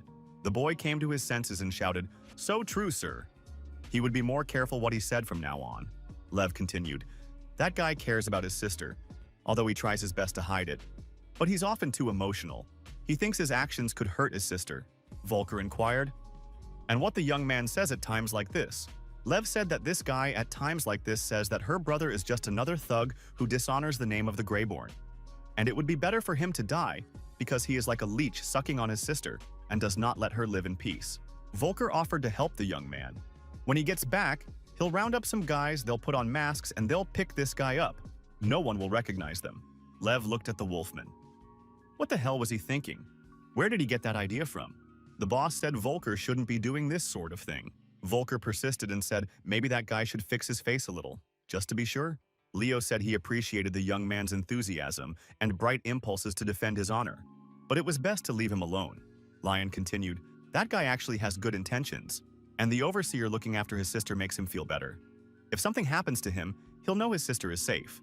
Volker said that if you look at it from this side, he now understands what's involved. Lev said he understood too, but he would like to spend his time in a more pleasant way before the expedition. Not to feel admonished by his sister and her bow. The lion said they were finally here. There was a cave in front of the warriors. We'll have to send a sentinel to report the situation. The young men lined up in a line. Volker and Lev clung to each other and decided not to part. The queue moved slowly. The young men gradually moved forward. The young man saw an old buddy of their family. The old man said, "Look at this." The old man heard that the guy had become very busy lately. Volker asked that it was Lion's foster father. Lev answered the old man. He did what he had to do. The old man asked if the young man was sure he had done the right thing. He had nothing against his gang, but his actions had gone too far. He should have told the guards instead of putting his men at risk. Volker shouted what they were saying to the guards. The old man wondered why no one had told him about it. Lev explained, because Verga had bribed the nobles. And after that, the nobles wouldn't let the old man interfere in the matter. The lion looked at the old man and said nothing more. The old man should have understood everything. Old Man Cool said that the young man was actually right, and he lowered his head. The old man asked if the young man's father would be happy if he knew what he was doing. The young man remembered his father. Old Man Cool continued. He doesn't know what the young man is going to do next, but don't disappoint his father and don't become one of them. Lion said all he wants is to make the world a better place. That's what he promised his father. Old Man Cool told the young man to take care of himself and wished him good luck. The young men moved on. They had to find more of their boys. Lots of people walking around the lower caves. There are some among them with orange armbands on their sleeve. The man watches those around him intently. His gaze is insular and penetrating. The young men are trying to barter, or just sell something. The man told the young man to sell his trash elsewhere, or shove it in his mouth. The young man told the man that Alvi had lost his flask and they were trying to find a new one. And don't mess up their deal. The man responded by saying that you have to be smart. This flask is made of barasa. It has a thin and soft rind that will rot in a couple or 3 days. He should find something better, like an opasa flask. The man said that he had such a flask with him for 2 expeditions, and it looks as good as new. The guy looked at these young men and said they wouldn't last a week. The man agreed, but said it wasn't thirst that would kill them. The interlocutor motioned for the young man to look at the others. The young men gathered in bunches. Everyone from Lion's squad stuck together. Guy asked if anyone had seen Lion or Volker. He was told they'd be late, because Lev lives far away near the overseer's house. One of the guys came up and told Molg they were in trouble. Verga's men want to start a scuffle with Rack's men. That could end badly. Molg asked if it was that serious. The boy replied that it was serious. After all, most of Cancer's people have not yet come up. And those who are here, they are in the minority. Molg said everyone here is following him. Rack supports them, so they'll support him. The young man asked what about the lion. They were going to meet him. Molg said nothing in reply. The men hid in the shelter behind a rock and watched. They watched to see how events would unfold. The servants carried the chair on which the goblin was seated. Volker told Lion that this goblin fox had 3 heads. Lev stated that Volker really needs to pay more attention to his surroundings. Volker asked what the boss meant. These are neutral lands. None of the other teams can hurt them. Lev suggested that Volker should tell that to those who have been after them for a long time. Volker tensed and looked around. Could they really be being tailed? He hadn't noticed anything. Lev slapped Volker on the back and told him to keep his head down. If the pursuers find out they've discovered them, they'll attack right away. They've been following them since they came through the gate. Volker asked why they didn't attack right away. Lev suggested that the pursuers had a plan. Either the pursuers are waiting for them to be where they need to be, or they're going right into their hands. Volker replied that it all sounded kind of fishy. Lev asked what they should do now. Volker wondered why his boss was asking him that. Lion should be the one making the decision. Lion said Volker was his right-hand man. His job, not only to follow orders, but to think through the situation himself. Lion had to be sure that when he wasn't around, their boys would be in good hands.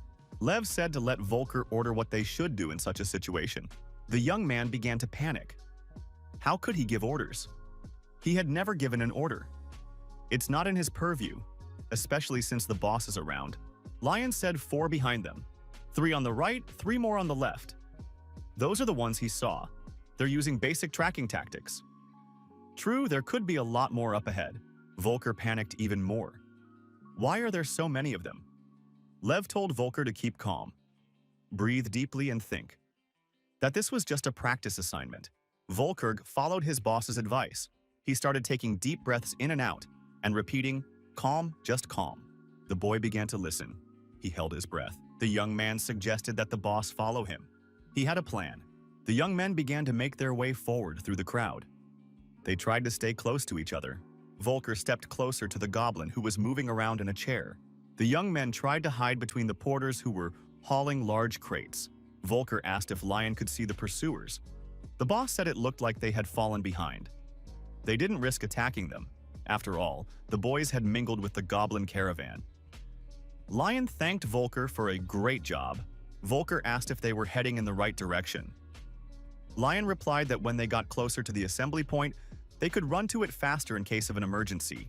Wolfie announces that they are almost there. He could already see the rock near which they had agreed to meet. Lev asked where everyone was.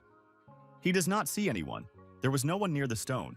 Volker tensed, stopped. He told his boss to look over there.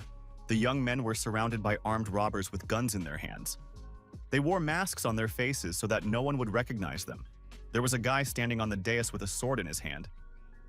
He said that if these two were looking for their friends, they were not here. And there's no need to expect help from them. He and Lion had one more unresolved issue. The young man looked at his opponent intently. The brigands began to approach the young men. The ring was shrinking. The boys stood back to back with weapons in their hands. They were ready to fight back. Volker shouted where the others were, where their companions had gone, why there was no one near the stone. Lev said it didn't matter now. Lev reminded Volker how they had practiced. They should have each other's backs and everything will be fine. The leader of these thugs, standing on the dais, said that these two should be destroyed. A young man is standing with both hands around his book. He is looking at people passing by. He is in no hurry to go anywhere. The young man drew attention to an advertising poster that was located at a public transportation stop. The boy came closer to get a closer look. Arcadia Academy was inviting you to join the fight today and offered citizenship through service. The young man looked carefully at this advertising poster and thought. He had some strange thoughts in his head. Leo and Volker took either one. They fought off the advancing brigands. The forces were unequal. The young men were fighting off an invasion of armed fighters. They stood back to back, protecting each other and striking out at their opponents. A young man enrolled in a military academy. He became a cadet, decided to join the struggle, and resolve the issue of citizenship. The boy had successfully mastered the art of hand-to-hand combat. He practiced tirelessly, improving his skills. The young man spent all his free time practicing his kicks on the punching bag. He showed success, to which others paid attention. The young man worked himself to exhaustion. He was dripping with sweat. The boy didn't spare himself. In a workout like this, working to the point of exhaustion, the young man would beat the pair until it was out of commission. The lion used the art of hand-to-hand combat against the enemy. The armed brigands who decided to attack the young men, though they were in the majority, but there was nothing they could do. Lev put up a fierce fight. The young man had a spear that resisted the axes of his opponents, and that did not stop him from striking the enemy and doing damage. The boy was covered in sweat. His eyes burned with hatred. He wasn't going to give up. The young man was fending off simultaneous attacks from several opponents who were synchronously attacking him. The enemies continued to press on. They were all armed. It was very hard for the young man. The forces were unequal. The guy's been in combat battles. He had full protective gear, and with firearms he was shooting at the enemy, using all his arsenal of knowledge. The young man participated in combat encounters, showing bravery and heroism. Fierce battles and the onslaught of the enemy could not stop the young man. At one point, the guy found himself surrounded by the enemy. He no longer had a firearm in his hands. The lion was losing strength. He was already crouching, leaning on one knee. The enemy continued his onslaught. The boy resisted with all his might. He could barely hold on. The young men managed to repel the enemy's attack, and they caused them considerable damage. The young men shook hands. They were up to the task. The broken spear withstood the onslaught of sharp axes and gave them trouble. Volker and Lev did not give up. They held on from the last of their strength and prevailed. They had an indestructible fortitude. The boy looked down on the blazing city. He had survived, and he was alive. The commander asked if Private Vanderstein was enjoying the view. He added that they were running out of time and to get the young man into the transport. The boy looked intently at his commander. His gaze was calm and confident. Tired and exhausted, Lev and Volker surveyed the battlefield. There were no opponents left. They had won this battle. Lion looked at the leader of this gang and asked what Haimo was waiting for. He's running out of time. Haimo Esses looked at the young man with hatred. The friend took Rafa's hand and told her to go faster, or they might not make it in time. The girl looked at Rune, wanting to say something. She was surprised. Some man caught the girl's attention. The man turned around and the girl stepped back. She hadn't expected to see him.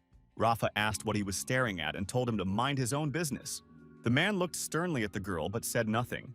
A friend said, "Wherever they are, they make friends everywhere." Rafa said they were almost there. The girls moved forward holding hands. There were many young people around. The girls' attention was drawn to some sort of showdown. There were two guys with spears in their hands. Around them lay the young men who had been defeated by these guys. Many people crowded around them. The girls were terribly surprised, even frightened. They couldn't understand how this had happened. What kind of a battle to the death this was. Leo and Haimo were settling their relationship with guns in their hands. The lion was tired. It wasn't his first battle, but he held his ground. Haim attacked his opponent with fresh strength. Haimo screamed that Helmar was like a brother to him, and he took him away. He won't forgive that. Lev stated that his brother was an idiot. He couldn't open his eyes and realize what was going on around him. Lev added that Haima should not be the same and get out of here right now. Haima was furious, and he did not listen to his rival. Hatred clouded his eyes. He wanted revenge. Volker called out to his commander. He wanted to tell him something. Volker thought he had lost his bag, but the next moment he found it. Volker said it's okay. He found it. Lev said he's counting on Volker. Volker said he would not let his commander down, and the commander, as always, can rely on him. The battle between the lion and Haim continued. No one was going to retreat. Lion himself couldn't stop this fight. Haimu didn't want to do it. The girls watched this confrontation with bated breath. They didn't know who to give the victory to. One of the girlfriends decided to encourage the warrior and shouted, "Yay, come on, pretty boy, kick his ass!" Rufa wondered why she was yelling like that. Wasn't her type the guy with the longsword? Her friend said she was talking about him. Rufa replied that she knew it. Her friend's enthusiasm was misplaced. The girl said to the man as if this mercenary understood something. The man replied that he understood more than the harem guards. One of the girls got angry and said menacingly to the man, "Does he really have enough to live for?" Rufa told Runa to be quiet. Why does the man think the guy with the spear will win? He's a pathetic miner who barely has enough merit to buy new clothes. The man said these girls judge people by their coins like a book by its cover. That's what happens to people who spend too much time around silver and gold. Runa became even more angry with the man. Rufa watched Lion with all her eyes, watching him do battle and trying to look into his eyes. For a moment their gazes met. They stared at each other intently. It was only a moment. The girl shrieked in surprise. The friend asked what had happened to Rafa. The mercenary asked, "Now have you noticed?" Rafa stated that that miner was giving in on purpose. The girl looked at Runa and asked if she couldn't see it. Runa said she didn't see it. The young men continued to fight. The fight was intense. Haim was unable to defeat his opponent. The lion stared intently into Haim's eyes. He was trying to reason with his rival, to stop fighting. At some point, Lev ducked, made a distracting maneuver, and knocked his opponent to the ground. He fell to the ground with a scream. The guy flipped over his head. He dropped his weapon, cried out, and remained lying on the ground. The girl cried out in surprise. The mercenary said it was an unequal battle. The spearman spent the whole fight studying his opponent and his movements, and the one with the sword just kept attacking him. Haimo raised himself to one knee. His opponent held the point of his spear in front of his face. The lion told the young man to let go of his grudge, and he would let him go today. The lion said, pointing the ball toward his opponent, that he was now finished. Haimo realized that he could not get out alive now. There was hopelessness in his eyes. The boy raised his head and looked into his opponent's eyes. Haimo told the lion that he was the one who was done with him now. There was no fear in the young man's eyes. Many more of Haimo's companions appeared around the young men. All of them were armed. The young man said they still haven't learned anything that way. The guy added that his offer still stands, and he's offering to surrender to Haimo. Haimo asked why he would surrender. Lion said, because he's running out of reasons to let his opponents live. Haimo laughed and said that Leo himself should reflect on the situation he was in. Suddenly, the young man heard something. He asked what the sound was. The lion smilingly pronounced that it was the cavalry. To the young man ran his entire troop. All of the lion's warriors were pulling up to where the young men were fighting. The masked thugs that were with Haimo realized that they had to run away immediately if they wanted to stay alive. Haimo realized that she had finally lost, and his companions were fleeing. If he did not follow their example, he was about to die. Lion tossed his opponent's sword in the air and thanked Haimo for fighting. Haima was very angry. He hadn't accomplished his goal. The young man considered himself a loser. The girls and the mercenary watched Haima run away. The boy started the fight, only to lose it. The man said it was cleverly thought out. The girl asked what he meant. The man said the scarecrow used his horn to rally the others. While one fought, the other called for help. The girl said that the Greyborn are not that smart. The man added that these are smart, and that's worth recognizing. The girl was still saying something against the Greyborn, but it didn't matter anymore. The girl told her friend it was time to leave. It's getting boring in here. Rafa didn't want to leave. She continued to watch the young man. The lion was memorable to her. The warriors who had arrived to help were embracing the lion and his assistant. They were celebrating their victory. Lev noticed that a girl was watching him. Their gazes crossed again. Rafa continued to stare at the young man. Her friend pulled her to the side. One of the warriors told the lion that he had sent the boys to pursue the attackers. The lion asked them to come back. If the goblins found out what had happened here, they'd be in trouble. The deputy asked, "Is that why the boss didn't kill him?" Lev replied that you could say that. It doesn't matter now. Lion asked Jem why he hadn't met them here. Jem explained, because Verga's men had gotten into a scuffle with Cancer's gang. So they decided to help. Actually, there wasn't much of a fight, the lion said, but it was enough to lure them in. Now the puzzle was coming together. The man said when they heard the sound of the horn, they immediately went to help. Leo said he hoped Cancer's problems had been solved. The man said that when Rock and Hem arrived, Verga's men retreated. Lev said he understood. The young men were approached by a man who had just been talking to the girls. He wanted to talk to Lev. Leo inquired as to how he could help the man. The man said his name is Gozog, and he wants to commend the young man for this fight. Gozog had been on many campaigns, but never had he seen such skillful fighting. He would like to know the young man's way of fighting. The man said he was a participant in many campaigns and in different lands. Lev told Jem to track down some mushroom cider. They don't want to be rude to their guest. Lev shook Gozag's hand and said they had a lot to talk about. At the beginning of time, Jum, the All-Father, fought the Wanderer of the Abyss. And he lost that fight. After that, the whole world plunged into an abyss of madness. But from a drop of Jom's blood, a new god was born. The name of this god was Zia. She was the one who was picking up the remains of a defeated god, and then forced Dorn, the god of death, to revive Jom. As a reward for his services, the All-Father granted Z the title of Greatest General. She went on a quest to take back the lands that the Abyss Wanderer had taken, and became known as the Goddess of War. Zaya also traveled to the Underworld to retrieve Jom's soul. The speaker said that they would travel to the Underworld to reclaim what was rightfully theirs. He said they must have heard that this expedition was needed to clear the caves of Hevelings. But that was only half true. The real goal is to find ancient treasure. Treasure that others were afraid to take. All standing here are the lucky ones being honored. For this is not just an expedition, it's a real raid. They will go down, take what's theirs, and be rich. And it doesn't matter that they're scarecrows, or Deka, or Berg, or Dargs, or goblins. Everyone who comes here will become part of history. He's calling them to come with him, and fight, and win, and triumph awaits them. They begin an expedition in the name of Jom. All present raise their hands and chant, Jom. Lev figured it wasn't the worst speech he'd ever heard. Gozag said Bolgu is not like his brothers. He is very greedy and overly ambitious. He is the youngest son of a Jira chief. This expedition is a great chance to show that Bolgu is stronger than his brothers. Lev asked if Gozag knew why Bolg wanted to do all this. Guy continued. The heir decides to personally lead the expedition, doubling the number of participants, calling for mercenaries of different races, as if he's going to attack someone. Plus, they're going down, not up. So there's something in the depths that's important to him. Gozag said that Leo's reasoning was very wise. He promised to ask people he knew. Lion said he'd ask around too. And the sooner they find out what Bolgu really wants, the better chance they have of getting back alive. Haimo sits on the ground with guilty eyes in front of Verga. He feels guilty. Vergo told him to get out of his sight, or he'd kill him. Verga turned away from the young man. He didn't want to see him. Verga told Os that Haima was under his command from today. If he wanted to be leader again, let him earn that right. Osarazil, he just wanted revenge for Helmar.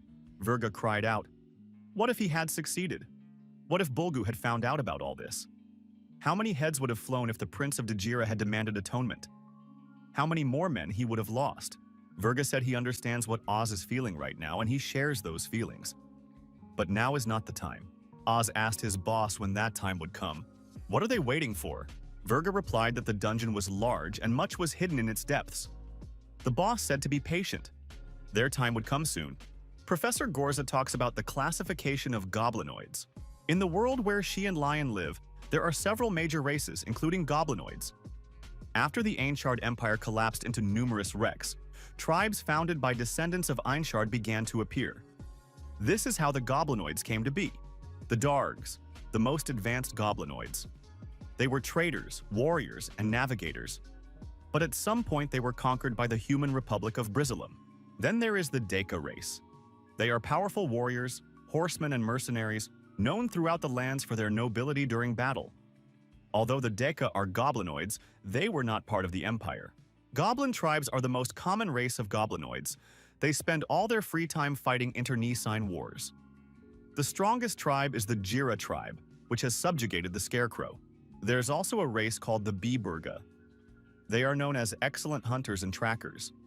Their temperament is as unpleasant as their breath. But there are not many of them. At the bottom of the social ladder are the Scarecrows. Even between them there are some serious differences. There are blue Scarecrows, who are nobles. They act as intermediaries between goblin overseers and ordinary Scarecrows. Many Scarecrows can also be green, because they have the blood of ordinary goblins in them. You can easily tell them apart. Goblins have a taller stature and their ears point upwards. The Cereborn are socially below the skirting board. Although their ancestors were powerful shamans, they now labor in the mines, doing all the dirty work that even the other Scarecrows didn't want to do. Their people were enslaved by the Jira tribe many generations ago, and now they serve them as slaves. Level 1. Level. This is the Dargs. The young men are looking somewhere. They seem to be interested in something. The young man didn't really like what he was being offered. He lowered his head. The girl is coming out of the tent. She's probably upset. She doesn't feel like talking. Out in the fresh air, she saw an unfamiliar young man looking off into the distance. The girl grabbed the young man by the scruff of the neck. The boy didn't expect it. The young man was Volker. He looked around startled to see who was behind him. The girl dragged him behind her. She didn't speak to him. The young men reached the cave, at the entrance of which there was rough vegetation. The girl offered the young man food in exchange for medicinal plants and various insects. The guy was explaining to her which mushrooms could be useful, which could be poisonous. The food made from these mushrooms was delicious and healthy. Level 2. Volker told Lev and the boys what had happened to him today. How he met with the Dargs. Volker began to avoid the Dargs. He didn't want to get in their faces. A guy is standing in a clearing with many glowing mushrooms growing around him. Above him is a huge mushroom. The warrior girl drags the beast she caught by its tail. She's looking for Volker. Volker skillfully butchered this animal. He was a real hunter, and he told her how to do it properly. The girl listened attentively. Volker is preparing a meal. The young people are talking animatedly. They are interested in each other. They are discussing different topics. The young people eat the same thing they cooked. It tastes very good to them.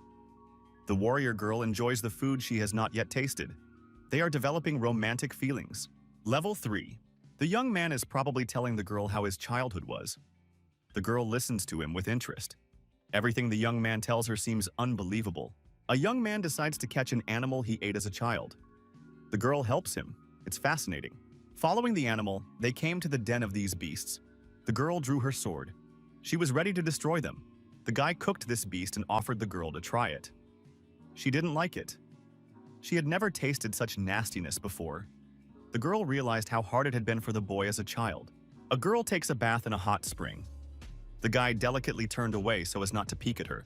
Young people are leisurely strolling through the forest. They are interested. The girl is talking excitedly about something. Volker listens to her with great interest. The boy's heart raced. After the girl put her hand on his back, this had never happened to him before. The young people say goodbye. They promise each other that they will definitely meet again. The boy and the girl are going in different directions. They enjoyed their walk today. Level 4. A girl is cooking her own food. Girlfriends are discussing her behavior. The girl is uncomfortable. The girl remembers the young man. Volker left a pleasant memory of himself. The girl is partial to him. She has a slight blush on her cheeks. The girl's memory flashed back to the moments associated with this young man. How they met, how they spent time together. Volker enjoyed dating this girl, but he felt he wasn't worthy of her. So he hid. The girl was upset and left without ever meeting the young man. It was a sad story. The boy reproaches Volker for his callousness. He says the girl has a soft spot for him, and Volker's being such a jerk. The Dargs fight the Hevelings with courage. Courage is in their blood. They cannot be intimidated by the sheer size of this monster. A girl warrior bravely attacks a giant monster. She bravely holds a sword in her hands. Heveling is defeated and bleeding. The girl has won this battle. Volker hugs his friend tenderly. He is very happy that they have met. The girl can't believe it. The defeated monster lies at the bottom of the cave. Volker and his comrade are ready to support the Dargs. The girl looks at Volker in surprise. There is a mute question in her eyes. The guy holds out a sword to the girl, which has traces of the blood of a defeated monster on it. He says that the girl is a great warrior. The girl smiles, a blush appearing on her cheeks. She's happy. The girl is socializing with a young man. She has a family waiting for her. She's glad to see Volker again. Volker's friends are waiting for him too. The guy waves to the girl. He was very happy to meet her. The young man was in incredible pain. He bites down on the wood to keep from screaming in pain. His eyes are ready to pop out of their orbits. The lion said that the wound on his leg would heal soon. When the crystal glows blue, you should bandage it and add more nacolite to the burn site. This will help neutralize the acid. The lion looks around. He assesses the situation. The young man asked how many casualties there were today. The young warriors are healing their wounds.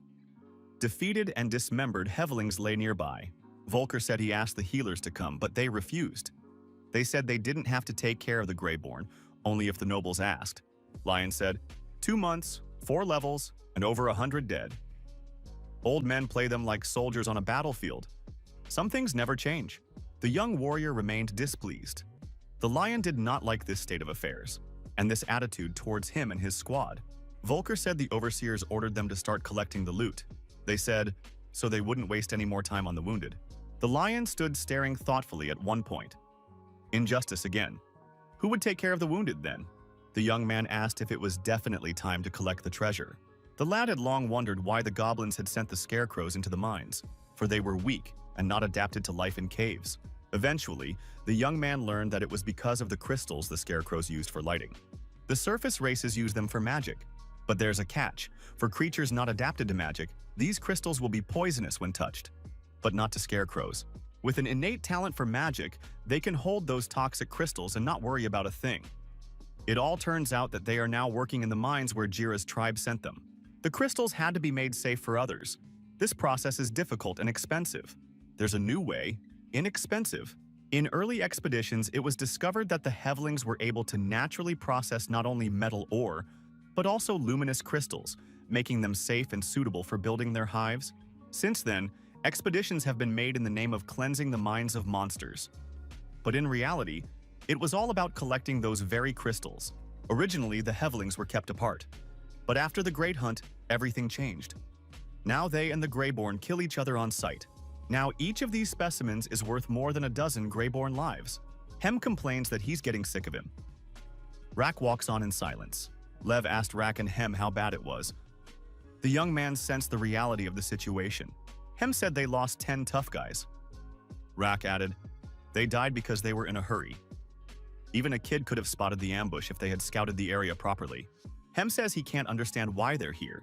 He's sure it's not just the ore and rocks. Lev said, perhaps he knew, and pointed a finger in the direction. Virga was coming from the other side. He was not happy either. Oswald walked with his head down, and angry.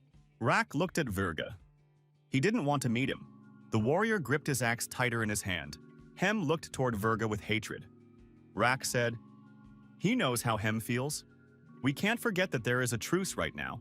And they are, for now, allies. Virga said hello to Rak. He asked why Rak was still angry with him about that test.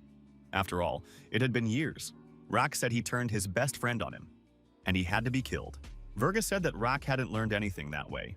If he hadn't given him the opportunity, someone else would have given him the opportunity. That's why Cancer is betrayed by his own people. Rak wanted to attack Virga. Hem and Lion held him back. Hem yelled for the boss to stop. Lev said it's not worth it. Virga is provoking him on purpose. If he attacks, Bulgu will kill him. Virga kept calm and smiled evasively. Rak calmed down and said, let it be. He realized he'd overreacted. Ruck said he was going to go check on the boys and told him to take care of that boy, meaning Lion. Verga shouted that Ruck could meet him whenever it suited him. His doors would always be open. Ruck didn't turn around and gave his opponent the middle finger. He was already completely calm. Lion said Verga didn't come here to provoke them. There must be another reason. Verga said he knew the reason why they had embarked on this expedition so suddenly. Verga continued, the brothers had a showdown over who would be the next chief. The Lion replied that it was already clear. Verga asked Lev if he knew how Bulgu wanted to win this war, and why they are tearing through the dungeon floors so rapidly. Lev said he was very interested to know that it took them a lot of effort and money, but they found it. It's a place that houses a mythical weapon belonging to Ainshard himself. Warrior asks Volker why the boss is so angry. Volker says he doesn't know. We should ask Gem, because Gem was in charge at the time. The warrior wouldn't stop. He said Volker was the commander's favorite, and he must know something, because the soldiers are worried about the boss. Volker asked, and since when did they start worrying about the boss? The warrior began to remember. He wanted to name some date to Volker to get him off his back. Nothing came to mind. Volker replied that he thought so, and there's no need to muddy the waters here. The warrior said Volker was right. He was just worried that the boss would get angry at another goblin and drag them into another mess. The other warrior said, amused that he was worried about that. After all the fights, the boss finished with ease. The warrior said that Mulg should have stayed out of other people's conversations. It was none of his business. Ghoul wouldn't let up. He said the boss was hiding something from Volker. I guess Lion likes grumpy old men like Gem more than he likes Volker. Mulg grabbed Ghoul by the hair and told him to stop talking with his tongue. The last thing you need to spread is rumors and gossip. Ghoul said Volker can take it easy. He's not going to talk for nothing anymore. Ghoul declared that his girlfriend would lay him on her beautiful lap where he could cry. Raga said, when are those little gray men going to shut up? They're not out for a walk. They're out on a reconnaissance mission. Volker apologized to Rog and said they'd keep their voices down. Ghoul's just a big talker, that's all. Raga said if they were discovered because they couldn't close their mouths, he would feed them to the Hevelings himself. Mulg told Volker not to let Rog run roughshod over him. The Bergs are just like Raga, grumpy from birth. The mercenary said it's like when you're itchy and you want to scratch, but you can't. That's how the Bergas feel all their lives. He'd be cranky too with a nose that big. Smelling Bana next to you all day, you'd go crazy. The man fell silent. It seemed to him that they were coming up, the expedition's scouting party. There were 6 warriors. Gozag said that the 5th level looked much better than he had imagined. He couldn't believe that such a place existed underground. This place was indeed very beautiful. It was like nothing they had ever seen before. And it's all underground. What are those hairy things? One of the warriors asked. They're hairy sponges. There's a whole bunch of them on this level, every step of the way. Gem had told me about them before. Ghoul asked, are they edible? Mulg said Ghoul could figure it out. But Gem warned that they would trample anyone who came near their herd. Ghoul said he wouldn't bother them then. Volker asked Gozag how long it would be before they reached the rendezvous point with the expedition. Gozag said meaningfully that, on this terrain, it's hard to tell how much further they have to go. But he was sure which way to go. Ban looked at the meter and said that it showed 10,230 paces to the nearest reconnaissance point. They had traveled only 3,478 steps if they walked along the creek. They would have about 6,000 more steps to go. Volker asked what was in Ban's hands. A talking box? Ban said the box doesn't talk. It only counts how many steps they've taken over time. Raga said they should move out.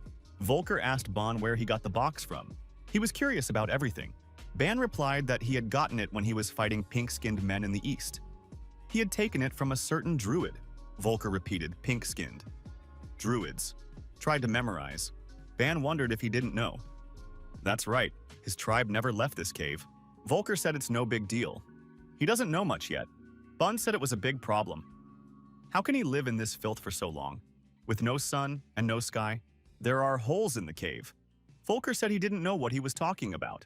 Volker stated that one day they will be free. But in order to be free, they would have to become stronger. That's what Lev told him. Ban heard about the lion and thought Gozag had told him about him, but he didn't pay much attention to it. Ban thought he'd better get to know the guy. Volker suggested that Ban talk to his boss, and then he could learn a lot. For now, he wanted to know about the pink-skinned and the druids. Pink-skinned, stinking dumbasses who've infested the east like Hevelings. Turn any corner and you'll see them there. Some time ago, they had run into them and got into a fight. There was no way to avoid it. The Pinks had stolen their pigs, so they had to ask them to give them back. But then a troop of druids appeared and asked for the fight to stop. Druids are kind of like the local priests. They're always looking for ways to end war. That's their rule. Druids never fight, only defend themselves and try to make peace. That's when Bun saw this box, and they offered this box in exchange. Ban accepted. The bank recognized that this was his best deal ever.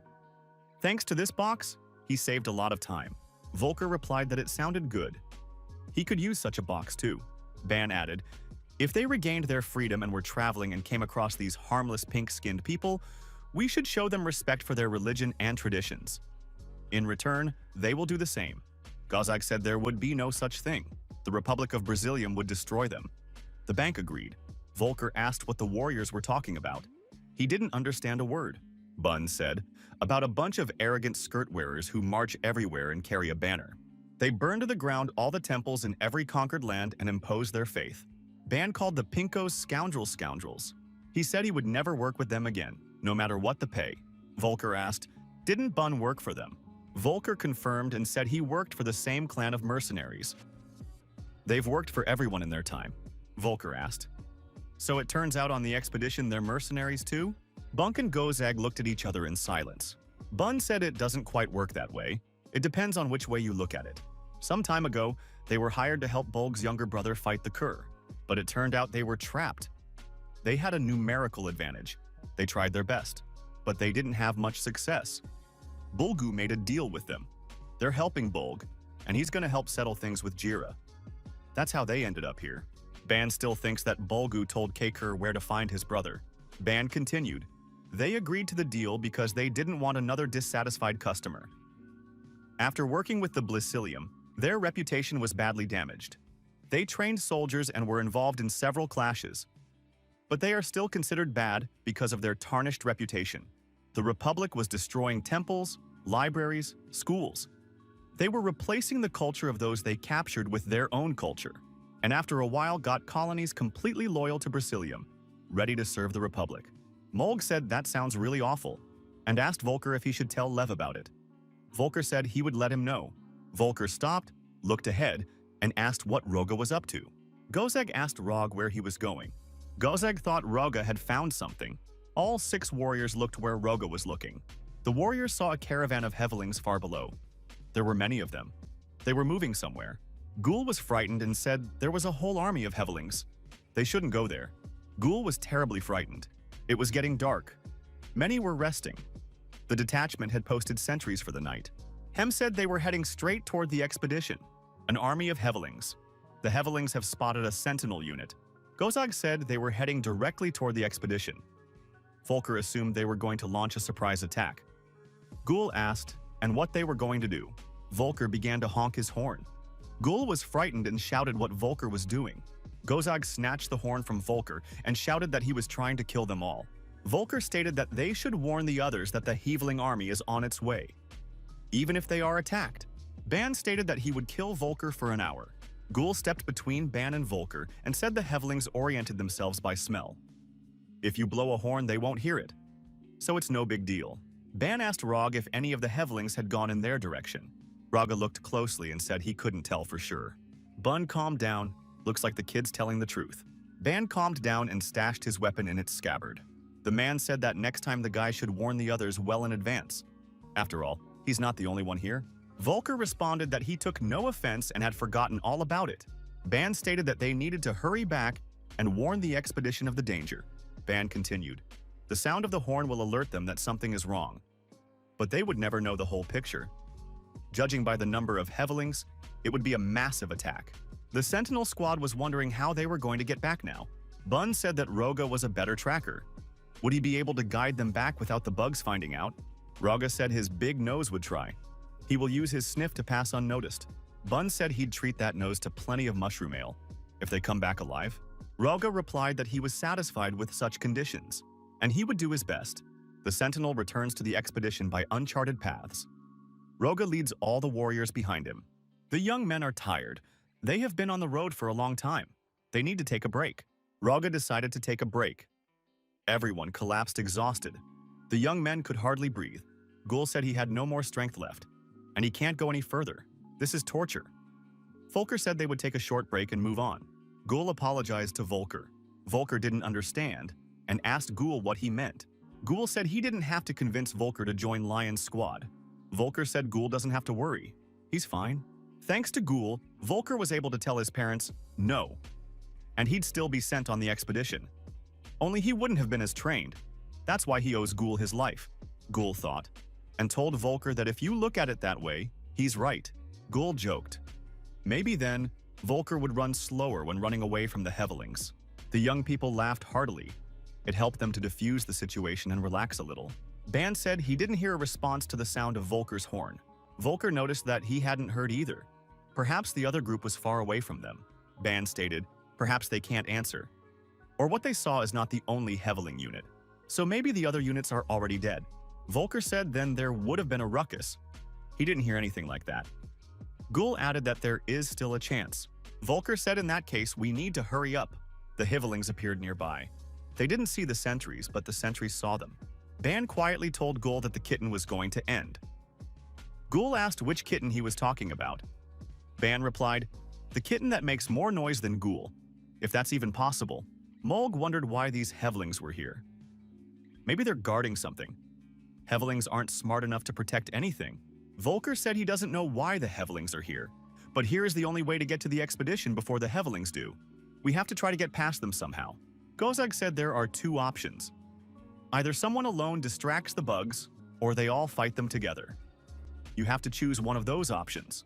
Volker and Mulg began to ponder Gozag's suggestion. Both options were not good and risky.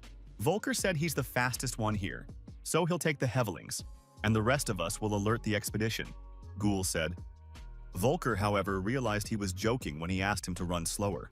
Volker nodded affirmatively and said that now was not the time for unnecessary talk. We must act quickly. Gozag asked why Volker chose this option. I mean, it's very dangerous for him, Volker replied. He doesn't want his friends to die before him. He hopes to escape the Hevelings, Mulg countered. The Hevelings move faster than they do.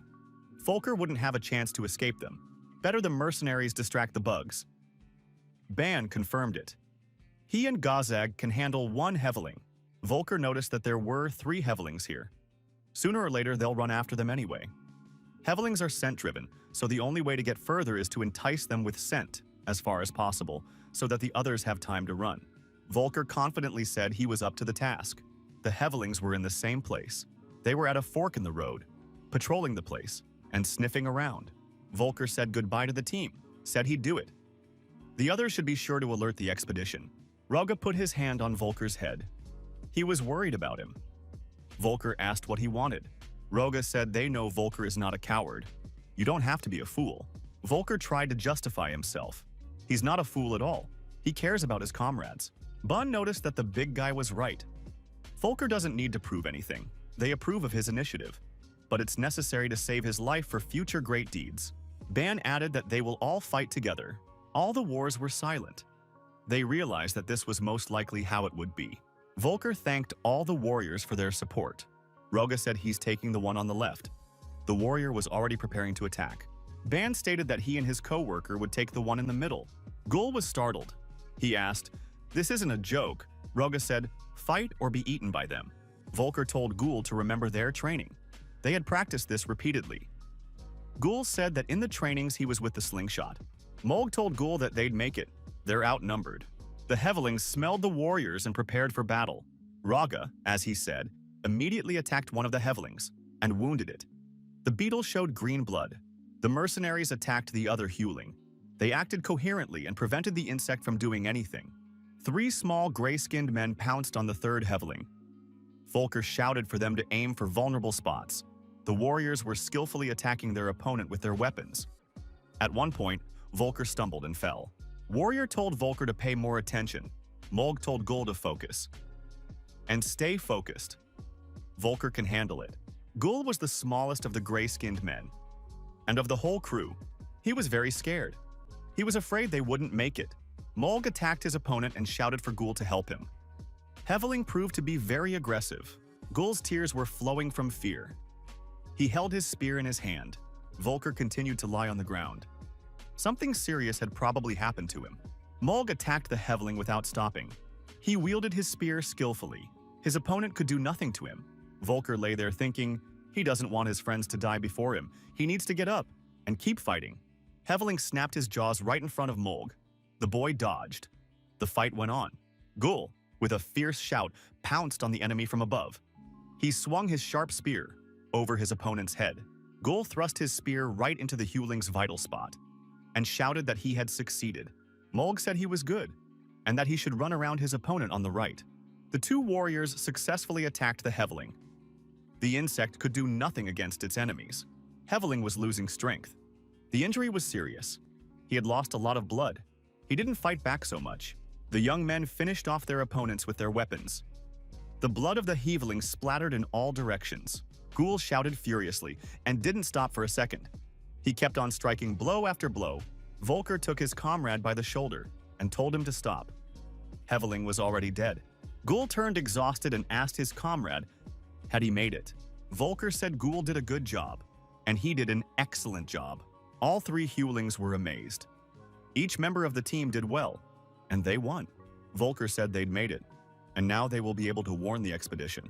The expedition continued on its way. The warriors moved along the established route. Those ahead noticed a large army of Hevelings in front of them. The expedition and the Hevelings were closing in on each other. There were sentries moving ahead of the expedition. They were the Greyborn. They were talking among themselves. The members of the expedition had no idea they might have a big clash ahead of them, with a huge Heveling army. Rafa and Runa were walking side by side. The girls were suffering from mosquito bites. Their whole bodies itched. The girls were wearing body armor. Rafa helped Runa scratch her back under the protective gear.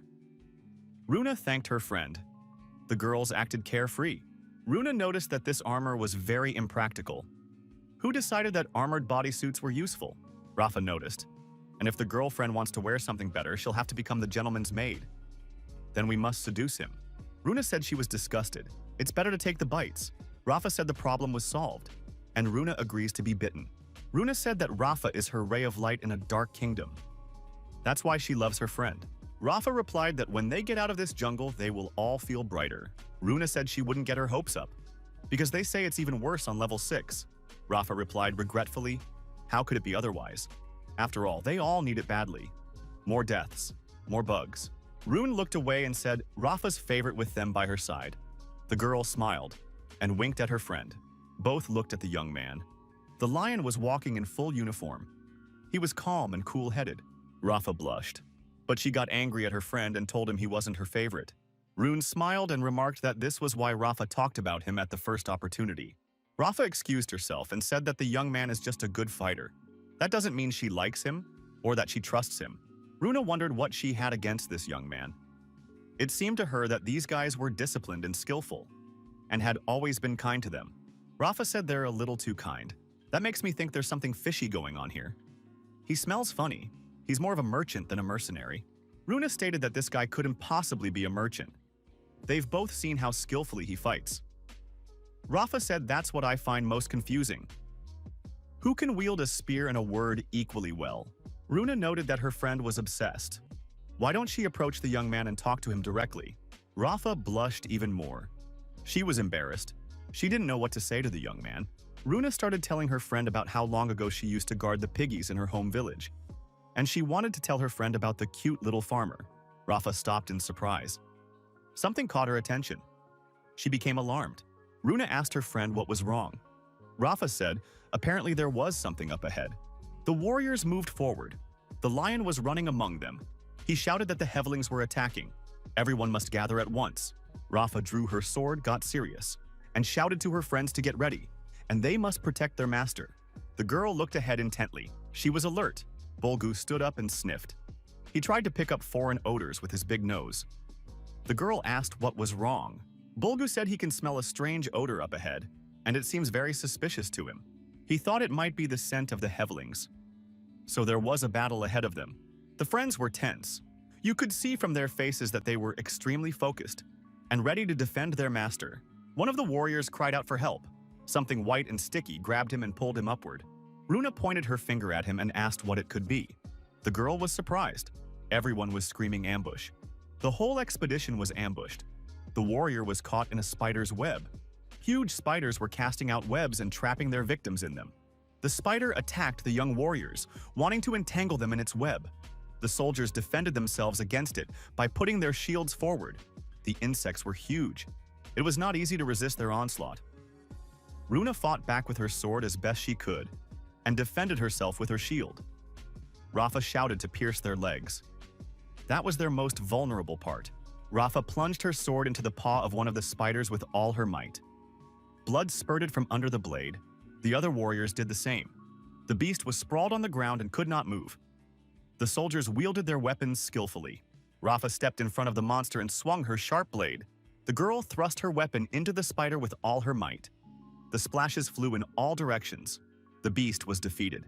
Rafa told her friend that they should help the others. Runa looked at her friend and said she'd better wash herself off. Otherwise, she'd be badly burned. Rufa, looking at herself, said it didn't burn.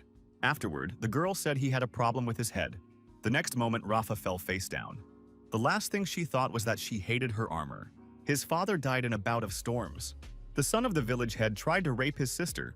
In response, his father chopped off his hand. When a tribal elder gave him a choice, either cut off his own arm or fight, the warrior chose the battle.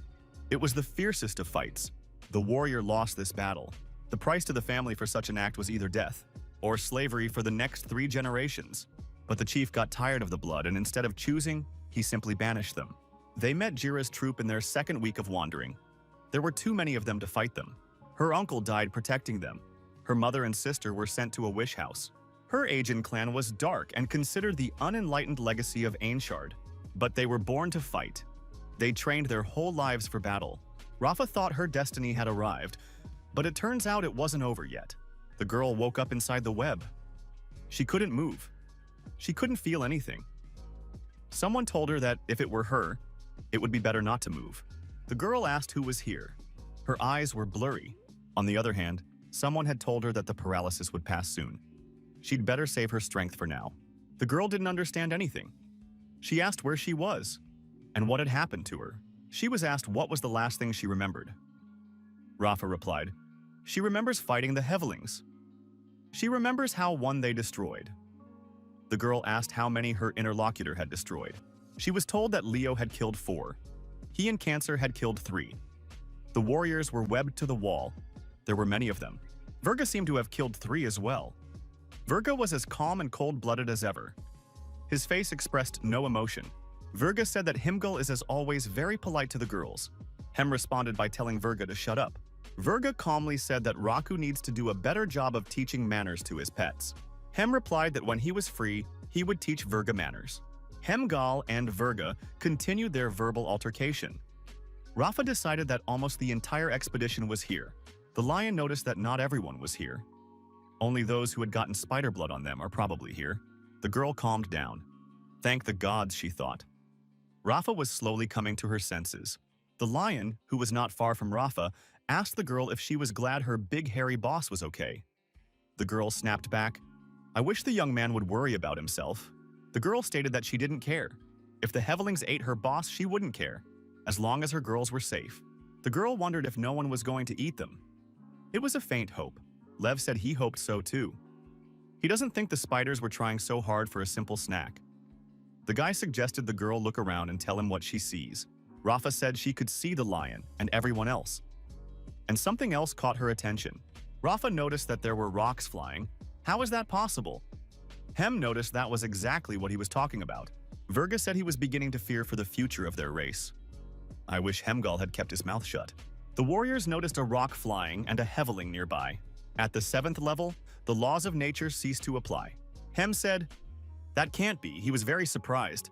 Virga said it might very well be. And he suggested that Hem should get clever.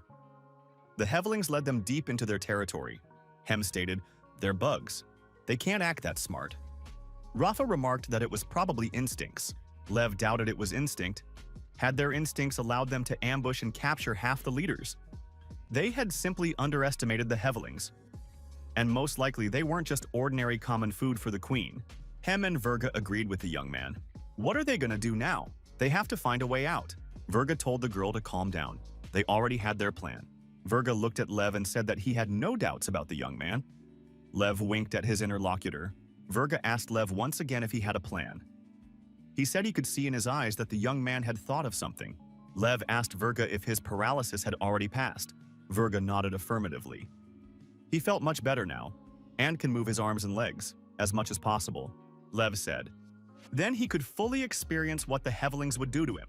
Everyone was startled and looked in surprise at the lion. Virga asked what he wanted to say. Lev smirked and said he had no plan, and he could not be counted on. Hem said indifferently, "So they're doomed, and there's nothing to be done about it." Leo agreed and said, "It looks like it." Lev added that at least Virga would be able to settle the last case.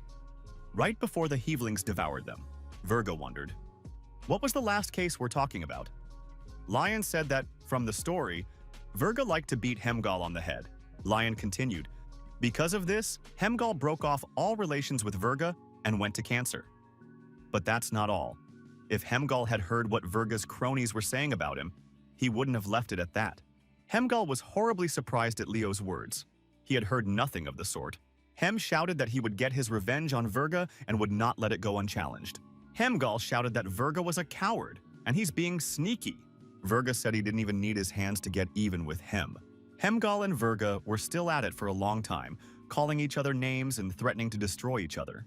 The spiders noticed that there was some kind of noise and a wobble in the web. Several spiders headed toward the source of the annoyance.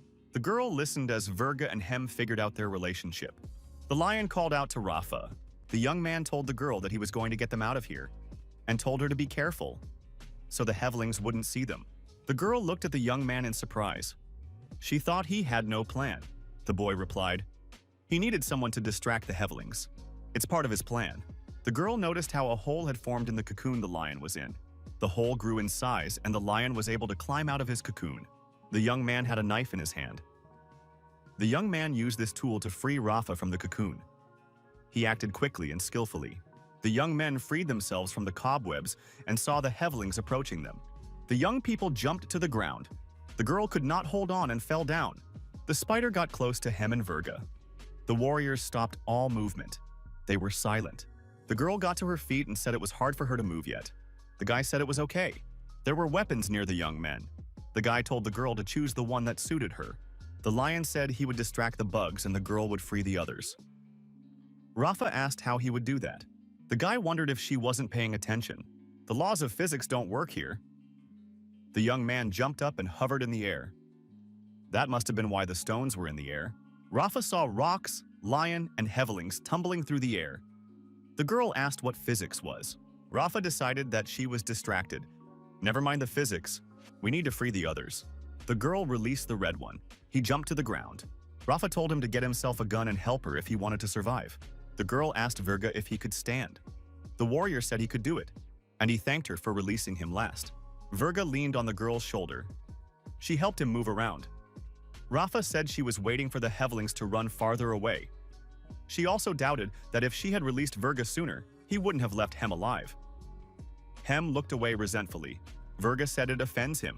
He is a practical man. Hem is a great meat shield. The girl thought, and so did Virga.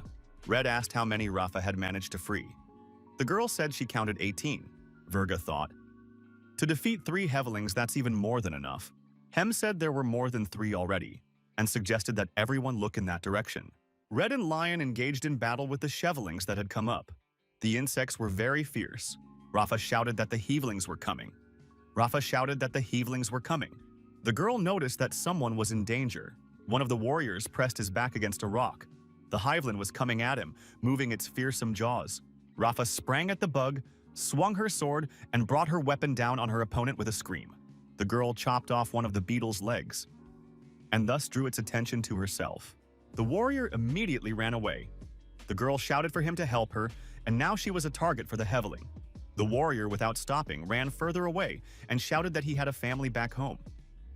Rafa was left alone with the Hewling. Rafa had to fight alone. She was thrusting her sword into the body of a huge beetle. It was very hard. The bug managed to throw the girl far back. Rafa dropped her sword in flight and landed far away from him. The girl made sure to get close to her sword. She had to hurry. Rafa held out her hand.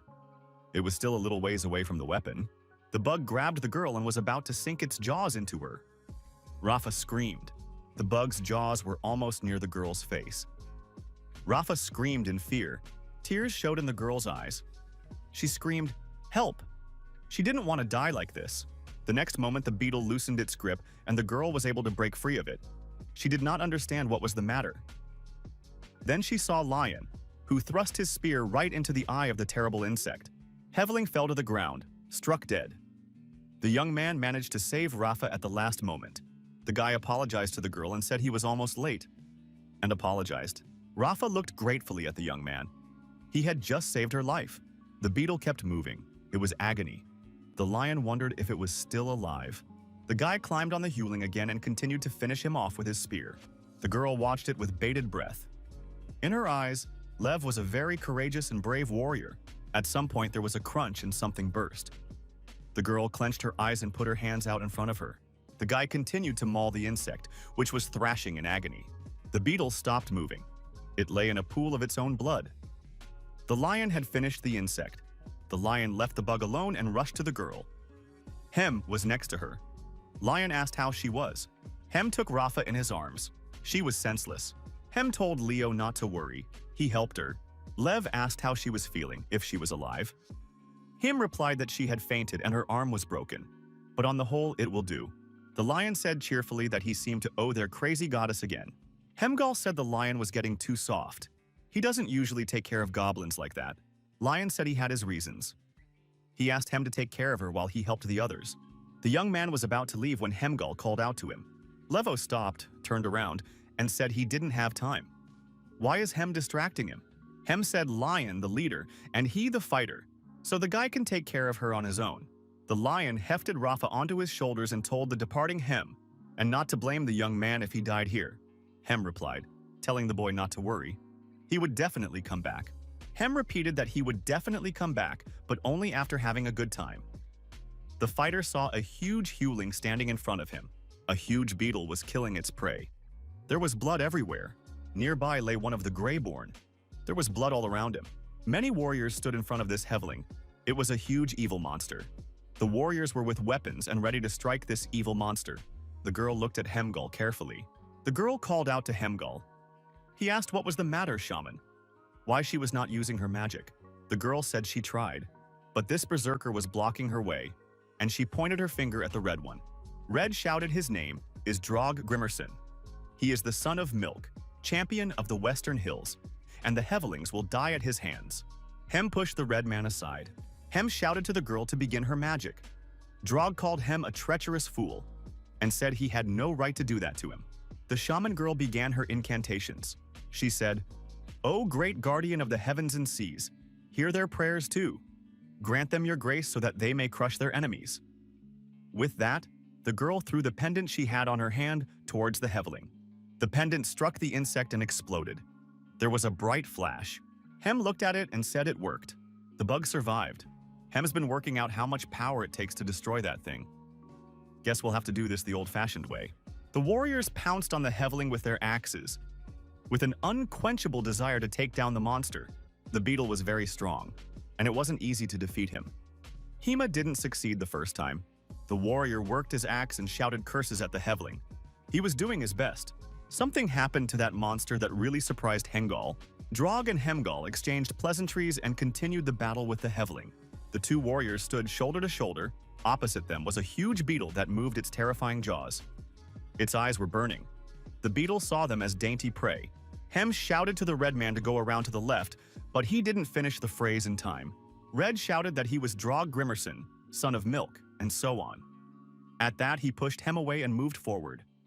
Hem shouted what he was doing. The insect pushed the two warriors away from him with its paw. They flew a good distance away. The lion calmly watched this clash. The young man reached for his spear and decided he had to come to the rescue.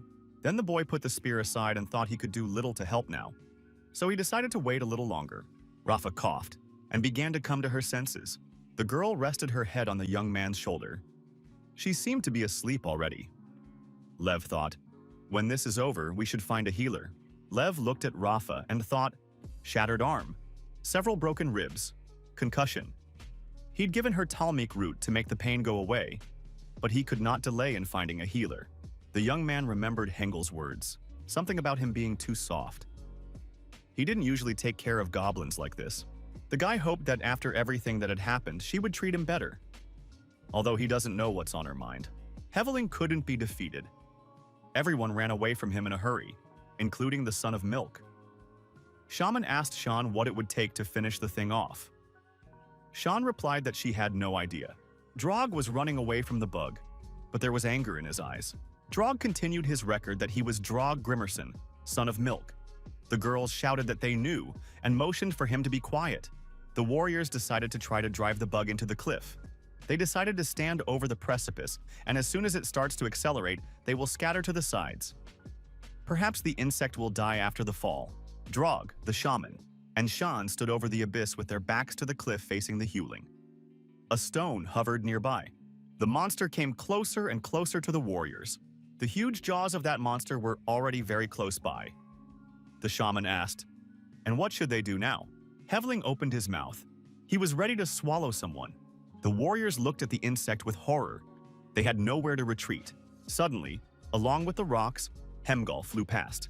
It was very sudden. Where did he come from? Hemgal came to his senses and wondered where he was. That Heveling hit him, and he lost consciousness. The warrior saw his companion standing on the edge of a cliff, and in front of them, a huge Heveling. Heveling got almost close to his opponents.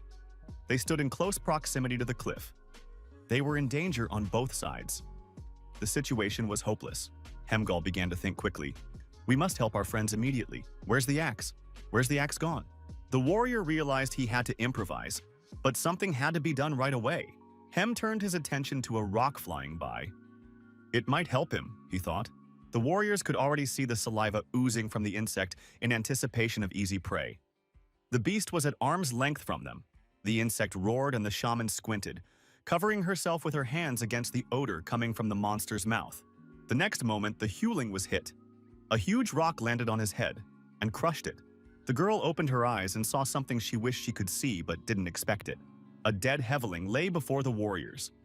He had his paws spread out in all directions. On his head was a huge stone that had broken his head. The blood of this terrible insect was everywhere. Just then, the red man came to his senses. He grabbed his axe, reminded him what his name was and whose son he was, and started smashing that hewling. Shan said, "I guess the gods must have saved them." The shaman looked up.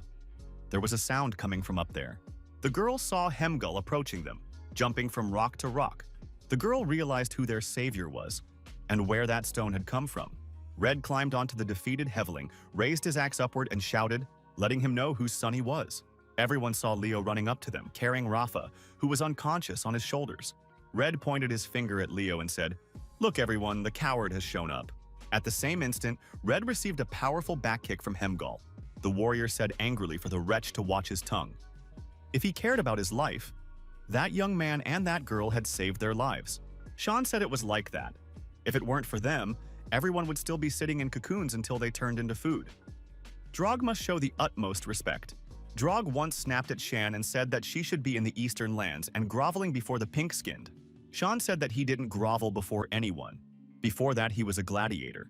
And even before that, he was the lord of the seas of Edoros.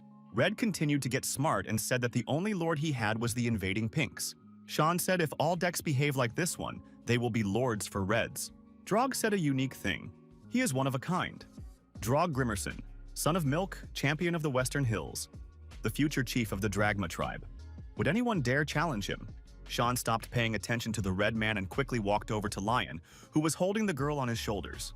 The young man asked how she was feeling. If she was all right. Lion said he put a splint on his arm, but it didn't seem to do much good. He asked the shaman for help, but she said she didn't have the strength to heal. Sean said he could help. He has experience in treating broken bones. The lion thanked him for his help and asked what his name was. The young man introduced himself. His name is Sean Kafar. He is the cheese of Kafar Ramoon. The young man bandaged his arm very professionally, putting a new splint on it. The lad said he was willing to do him favors, and he called the young man a lion liberator. The young man said he could just be called Leo. Lev asked if it was true that he used to be a sailor. He wouldn't mind hearing stories about his adventures sometime. Sean said he'd tell them when they got out and have a drink. Sean asked if the lion could hear the sounds. Red continued to shout. He declared that these lands would belong to him, and his name would be akin to the names of the gods. Virga told him to shut his mouth. Virga pointed his finger upward and told everyone to look. Everyone paid attention. There was a huge, colorful butterfly flying overhead. It was of incredible size. The lion looked at her and said, "Wow." The body of a defeated hiveling lies on the edge of a cliff. His torso is damaged. The Greyborn's arm emerged from the hewling's torso, and there was a cry. Someone got out of the hewling's body to the outside. He said there must be something here he could use. A man found someone's bag. There was something glowing in it. The guy got excited and said, "Bingo." He was a young man who looked just like the lion. Somebody told him he was still stealing. The guy turned around to see who had called out to him and asked who it was. Herm was sitting on the dead Heveling. He said hello to the young man. Herm stared at the guy and asked, "Is his name Lion?" The lion looked at him and said, "And that's you, Herm? Finally decided to show your face." Herm said that Lion has been active lately. Lev agreed and said that was the reason they were still alive. Lev said he doesn't steal. He's just not used to sitting idle. Herman asked if that meant that Lev had put him to sleep. Lev said, "Yes, to keep him out of the way. After all, there is still a lot of work to be done." Herm said, "He knows. After all, they have memories in common." Lev said if Herm knows everything, then why does he complain? Herm said, "Because Lev is dangerous to the people around him." Lev wondered what he was talking about. He wondered if he had forgotten how he had gotten here. A butterfly circles between the rocks. The butterfly has huge claws. It appears to be a predator as well. Virga points his finger somewhere deep inside the cave. The lion looks there too. Many huge Shevelings are approaching the warriors. The lion cries out that danger is coming. Everyone must come together. Everyone starts pushing the body of the dead Heveling to the cliff. The lion orders everyone to get inside. It's disgusting, but it has to be done to survive. The few remaining warriors push the body to the very edge of the cliff. The living Hevelings are close at hand. The body of the dead monster flies off the cliff, all the warriors clinging to it. The Hevelings are too late. The body and the warriors fall down. Hay and Virga are holding onto the shell of a flying insect. That should help them escape and cushion the fall. Lev said he remembered. Herm said they didn't even argue with him. They just did it because they believed in him and his plan. The lion replied they knew he would make the right decision. So they followed him. There weren't really any other options. Herm said they followed him precisely because of faith. Even Virga believed in him. They know what he's capable of. That's what makes him dangerous. Lev looked at Herm in surprise. What was he trying to say? Lev asked if Herm thinks he's so dangerous. What does he propose to do? Herm has access to his memories, and he knows what will happen if he doesn't get in the way. His people have no future within the walls of these caves. Herm said for the young man to just get them out of there alive, and the rest of his plans were better off abandoned. The lion said, "The Greyborn need to become strong, rise to their feet and go forward. Otherwise, they will be finished. These people need to learn to control their own destiny, or they will be slaves for the rest of their lives." Lion said he may not have been born a scarecrow, but he will die a scarecrow, and he has no intention of dying a slave. If Herm doesn't like his ways, he can go back to sleep. A scream came from somewhere off to the side. Lion said there was someone there and shone the crystal. The lion began to look to see where the sound was coming from. The sound came from the monster's body. The guy found the girl there. Rafa started to come to her senses. The guy tried to free her. Herm asked, "Is the girl hurt?" "She's no worse than before. She is still under the influence of the medicine." And the Heveling's carcass absorbed the blow. Lev wondered why it was just the two of them. Where had everyone else gone? Shadows of Red and Greyborn showed up. Leo pulled Rafa out and sat her down near the wall. The girl was still unconscious. The lion announced that he had found food and water in the other sacks. True, there wasn't much left. There were no signs of life in the neighborhood. Herm asked where everyone had gone. Lion said there are two ways to get out of here, avoiding hitting the huge deep holes. Or you can go the other way. There are tracks both ways. Herm wondered why they had split up then. What had caused it? Lion shrugged and said he didn't know. But in any case, they would have to choose which way to go now. Lev tried to bring the girl to her senses. Herm assumed that they had split up to explore the area and should be back soon. Then they should stay here. Lev asked if he heard any sounds. Herm said he hadn't heard anything and asked where Lion was going. The lion said Maria. "Maria, it's you." Herm catches up with Lev, asking what he's doing. Lev says he's going after Maria and asks him to wait. Herm catches up with Lion and says, "It's a trap. You shouldn't go there. Leo says he has to, and he won't change his mind. The lion is very dangerous. He remembers slitting the bald man's throat. As the priestess said, he would henceforth be known as the Lion Liberator. He remembers standing at the barricades he set on fire, waiting for his opponent's warriors.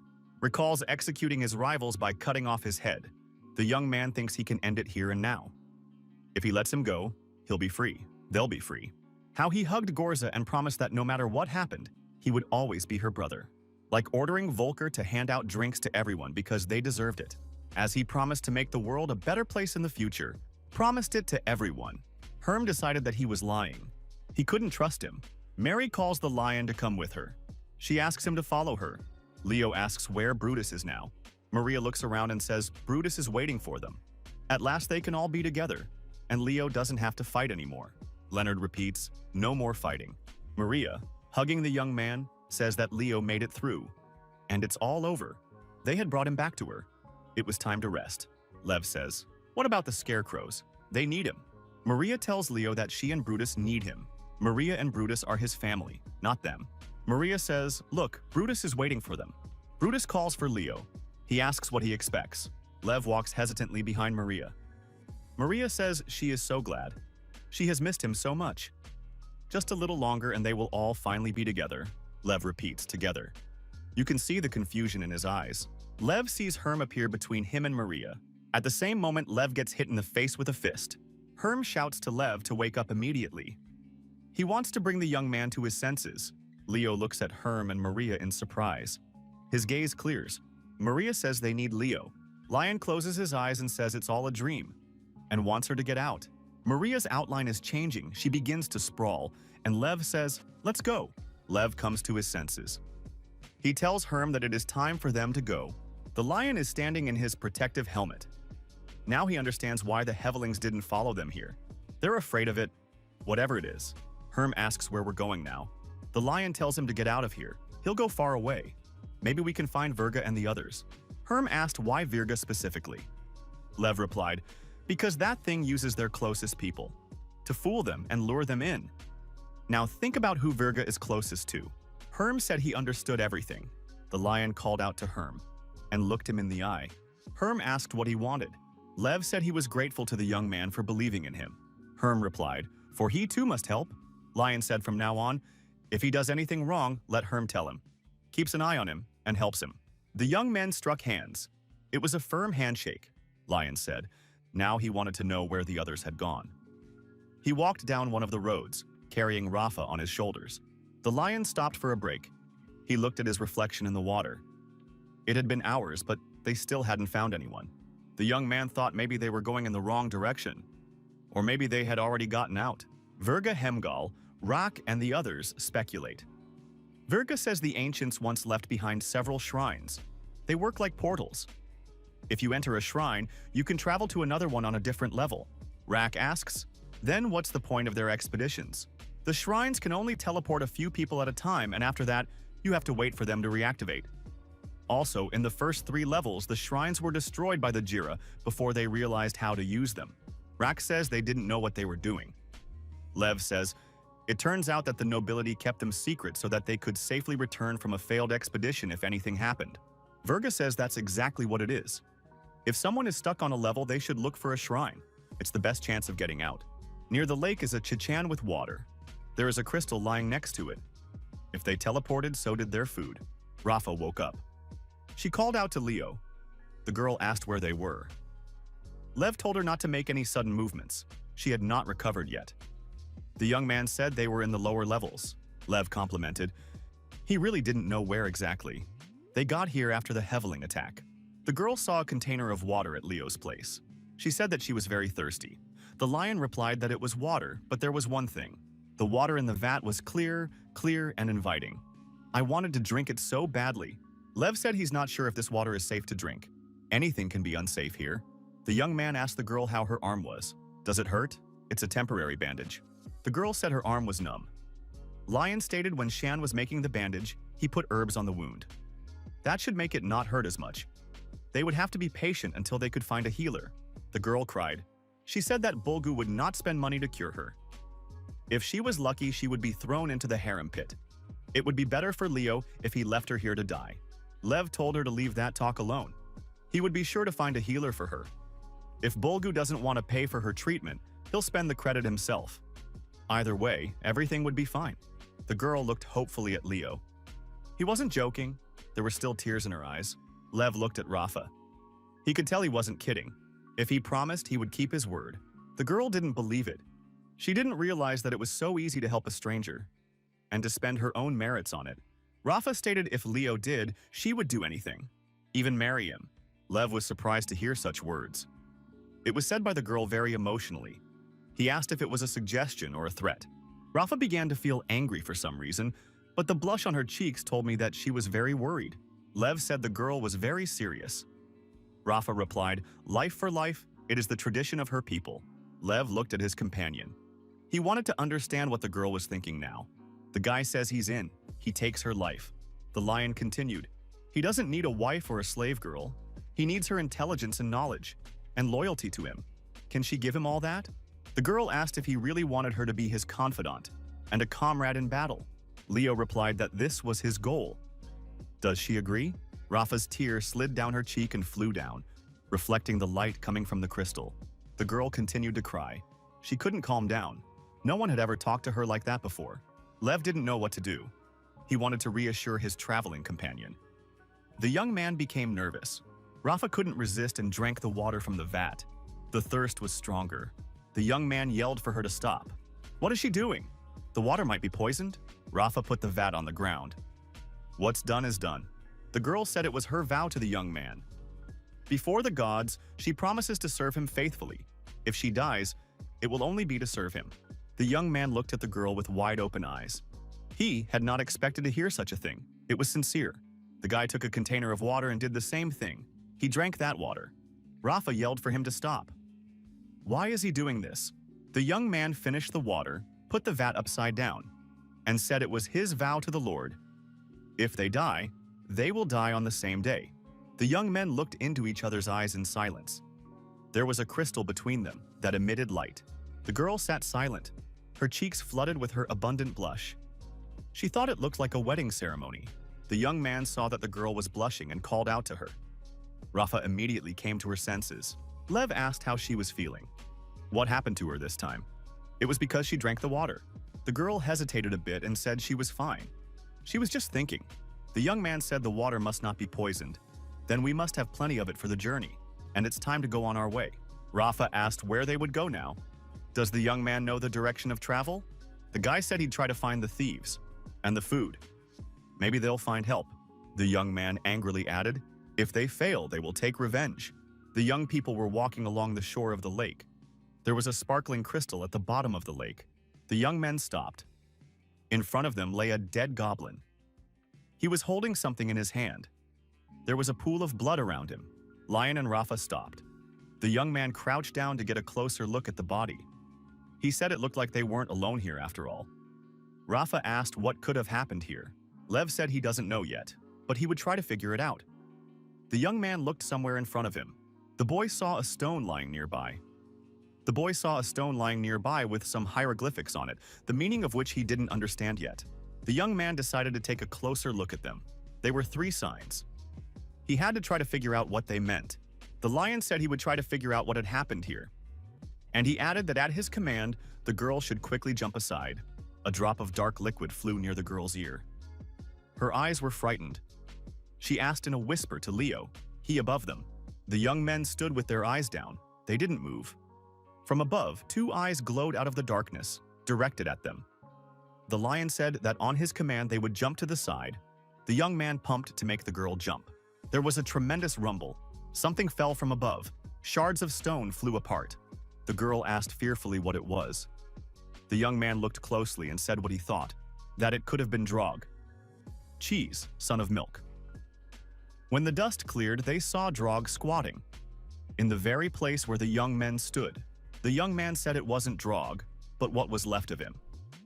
The warrior had dark spots instead of eyes, from which blood gushed. Drog said in a low voice that they had called for him, but he had not come. The voice continued. They were offering him perfection. Drog had sprouted thorns on his back. It was a terrible sight. Drog kept telling the young man to join them. Drog grew to an incredible size. Rafa asked if he had always been like this. The lion replied that the creature made him this way. Drog got up and moved towards the warriors. Rafa took the young man's hand. She was frightened. The girl told the lion to run away. The boy stated that he was not running away from danger, and he wasn't planning to now. The girl, seeing the young man's serious intentions, shouted that he was crazy. Drog continued to approach the young men. He told Leo to join them, and then he would know tranquility. Suddenly, something from above fell right on top of Drog. The young man grabbed the girl and said that they must now run away urgently. Rafa shouted what was happening. The firewood ignited at the same moment. The fire spread all over his body. He was like a huge torch. Drog screamed and began twitching his arms and legs, his entire body engulfed in flames. After running a safe distance, the young men stopped. They watched the red light burn out. The girl asked how Lev knew. The guy answered, when they were examining the body, he saw a scarecrow hunting sign nearby, which means ambush, and purposely stayed still so they would hit the target accurately. Out of the shadows came Virga and the others. The warrior said that the lion had made a wonderful bait. Virga continued, though he questioned whether or not he should leave the sign. Though he realizes that it was still a wise decision, Virga regretted that battles with monsters were not difficult now. Their vulnerability to fire gives them an advantage. Lev asked if there were many. Virga replied that it was the last one they knew. They were attacked as soon as they reached the bottom of the abyss. Virga continued, they were fleeing until they learned how to fight monsters. The lion thanked them for leaving him behind. Virga replied, they had no idea where the lion was, and that was strategically sound. Lev replied that he had no doubt that this was the case. Not surprisingly, Virga was unaffected. Lion saw Hem's bag in Hem's hand. He said it was his. Hem agreed, but said it was missing a couple of flasks. The young man looked into his satchel and said that the flasks must have gone to a good cause. Hem stated that they were indeed glad to find the young man. Lev replied that Hem was not very convincing, it was probably only because he was still alive, and he asked Hem what happened. Hem and Virga looked at each other in silence. The lion realized that something had indeed happened. The young men looked around. There were some images on the walls. The shaman said they found this while they were looking for the shrine. Rafa declared that it was amazing. The girl looked around. She was shocked. She hadn't expected to see such a thing here. Rafa saw that there were a lot of rock paintings. The drawings showed the Greyborn riding the Hevelings and fighting the Goblins. The shaman said it surprised her too. Scarecrows and Hevelings fought together against Goblins. How is that even possible? Chant said that art is subject to many forms. Perhaps these are someone's dreams. The lion asked Hemgal if they had found the sanctuary. The warrior replied that they did not know. There were many more mysteries ahead of them. Hem pointed Lion to the wall drawings and said they were hoping maybe the young man could help them. Huge golden doors appeared in front of the warriors. They led to another room. Leo and Rafa were amazed at what they saw. The young man asked if they had studied these doors. Virga said they looked all around, but they couldn't get it open. There must be some kind of opening mechanism. The lion stared at the structure. An idea occurred to him. The boy touched the doors with his fingers. Gleb found himself in the dark. He could not understand where he was. He wondered what it was. Where he was. A huge giant with glowing eyes appeared before the young man. Leonard Arend Vanderstein. I've been waiting for you, he said. The expedition continues on its way. The gray carries the chair on which Bulgu is reclining. The warriors are armed. The area is strangely lit. The warriors walk in silence. Their faces are focused. The expedition is moving towards its goal. One of the goblins is fetching the rest of the water from a container. Someone shouts to him to leave some water for him. The goblins are talking to each other. One says he drank it all. It was the last flask of water. The other suggested he borrow some from the boss. The goblin said that the boss is the one to blame for everything. There's a shrine on every level. Why do they have to go back on foot? His interlocutor contradicted him, if he were. Bulgu, would he want to return to his father empty-handed? We need to collect as many glowing crystals as possible. The goblin was hungry. He asked if the boss could use the shrine to get them food. It was his fault they were left without supplies during the attack. The interlocutor said they are back to the point that Bulg needs money to pay his debts when he returns home. The boss doesn't care what happens to them. Otherwise, he would have provided them with water and cooking oil long ago. The goblin wondered if the Greys still had supplies. The interlocutor said that at least some of them did. The goblins watched the Greys eat the food, but they decided that their lives were far more important than the lives of the Greyborn. After all, they are shamans. The expedition will die without them. The goblins said that the Greyborn owe the goblins everything. We should force them to give them their supplies, and if they didn't agree, we should show them who was in charge. Before the goblins could speak, someone behind them grabbed them by the neck with both hands. The young men were startled. It was Cancer. The guys backtracked and said they didn't mean anything by it. Rack continued, "They know what, they need Heveling bait. And I think he found a couple of them just now." The goblins were frightened and cried and said they would not do it again. They said it out of hunger. But they didn't mean anything by it. Volker said that Rack had better let them go. If the goblins found out, they could be in trouble. One of the goblins said it was better to let them go. Otherwise, Rack might be in trouble. The goblin liked that argument. Rack thought for a moment and let these young men go. He didn't want any trouble. Rack took away the goblins' amulets. He said they couldn't use magic without it. If they behave well in the future, maybe he will give them back to them. The warrior looked threateningly at these goblins. They had lost the will to argue with this commander of the Greyborn. Rack let those goblins go, turned to Volker and said, "He came to agree to his offer?" Volker replied that they could not join Rack's unit. This is his final decision. Rack said that even their own supplies were running low. The other squads had long since run out. Now was not the time to be heroic alone. Volker repeated, "They can't. They have to wait. They have their commander." Rack says he wants Hemgal back too. But he gave his life to save Rack, just as Lion gave his to save Volker's. May their sacrifices not be in vain. Volker lowered his eyes and apologized. He doesn't change his mind. Rack said it was his choice. Just don't let him forget that Verga's men are hunting for supplies too. Volker said Oswald's in charge now. And he's not going to let that happen. Ruck, distancing himself, said, "Let's hope Volker is right." The young men looked after the departing Rock. They did not accept his offer. They will wait for their commander. They hope they will meet the Lion. The expedition continued onward. It was getting harder and harder to move. Many had run out of supplies. Water was running out. The warrior girl stopped and looked ahead. She had made a new decision. The girl said goodbye to her fellow expedition members. Further, she continued to move on her own. The girl moved across the field along the path alone. The unknown awaited her. At last, the girl warrior saw a rock in the field on which a lone Volker sat. The girl approached the young man. The boy, without turning around, asked how the patrol was. The girl replied that they had seen more deserters than Hewlings. Volker said sadly that he too would like to escape. "But that is not possible now," the girl asked. "And what would the Lion have to say about that?" Volker replied that Lev would have understood him. Lev always said that one should act reasonably. The girl said that Lev made Volker his right-hand man for certain reasons. Volker has to believe in him, and in himself.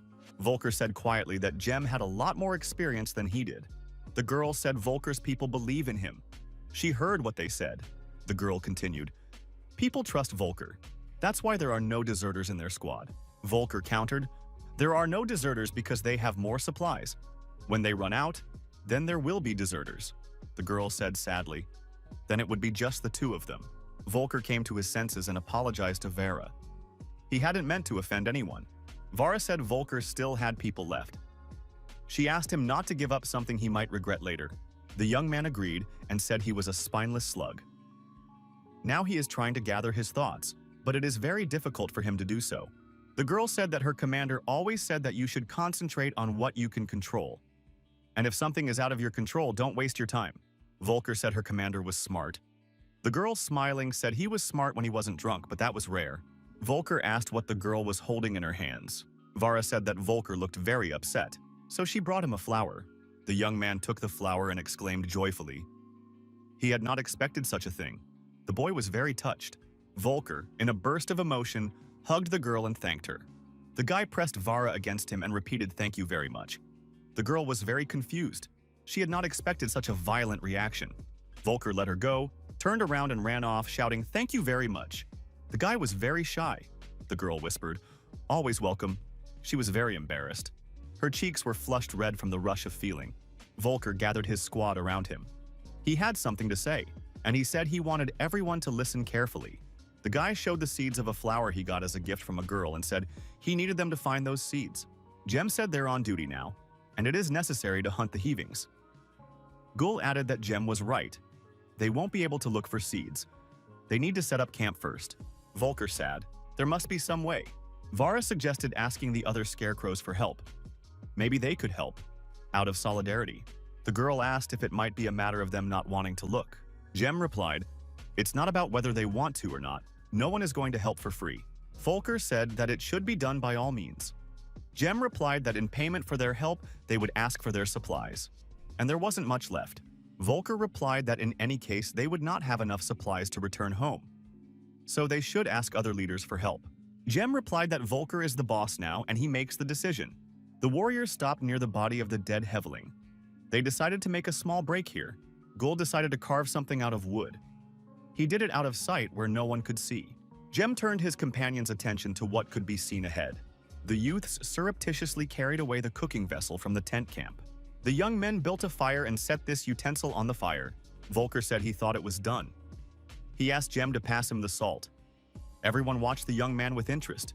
Jem handed over the salt and told him to hold it carefully, because it was very heavy so he wouldn't drop it. The girl yelled out what Volker was doing. The young man poured all the salt into the cauldron. Volker said when he was a kid, his mom saved salt. Every time they had more salt than they needed, she set it aside. And when it was Zaya's day, his mom would pull out all the stockpiled supplies and cook them in a big pan. Volker continued, as the pan heated up, his mom would add seeds and small lumps of dough to it, and food was cooked on salt. The seeds were heated, swelled, popped, and popcorn appeared. And the children ate this food with pleasure. They always liked that kind of food. Volker scooped up a handful of popcorn and offered it to the girl. Vara tasted it and was amazed. It was delicious. She had never tasted anything like it before. Volker's squad happily ate all the popcorn. Someone called out to the young man. Gul said that Volker would probably have to cook more. Volker turned around and saw many standing hungry warriors watching them. The young man smiled and said, that's why he asked to bring more. Volker taught how to make popcorn, and all the warriors, having gathered the required number of seeds, cooked their food on the fire. Volker thanked Vera. The young man was grateful to the girl. The girl genuinely wondered why. She hadn't done anything. Volker said the girl reminded him to be realistic. He was afraid to make the first step, but she helped him a lot. The girl said that she was pleased to hear this from the young man, and she is grateful to him for these words. The young men turned around. A warrior approached them and asked if he was interrupting them. Volker saw Ruck walk up to them. He congratulated the young man. He said that thanks to him, they had a lot of food now. Volker countered that there isn't much food to eat, but this method will allow them to cook seeds and other foods they can't cook without oil or water. And this method will help them get home alive. Rock said that Lev was right to choose Volker as he was. Volker said he doesn't like Rock, and he doesn't trust him. But today he remembered that some things you just can't do alone. The young men shook hands and decided that the allies should join forces until they reached home. It was a mutually beneficial decision. Suddenly, a warrior came running in, telling the boss that something had happened. The boss asked what was wrong. Rock was surprised, and he wondered what else could have happened. Why the warrior was so agitated. The warrior began to whisper something in Raku's ear. Volker thought something was wrong.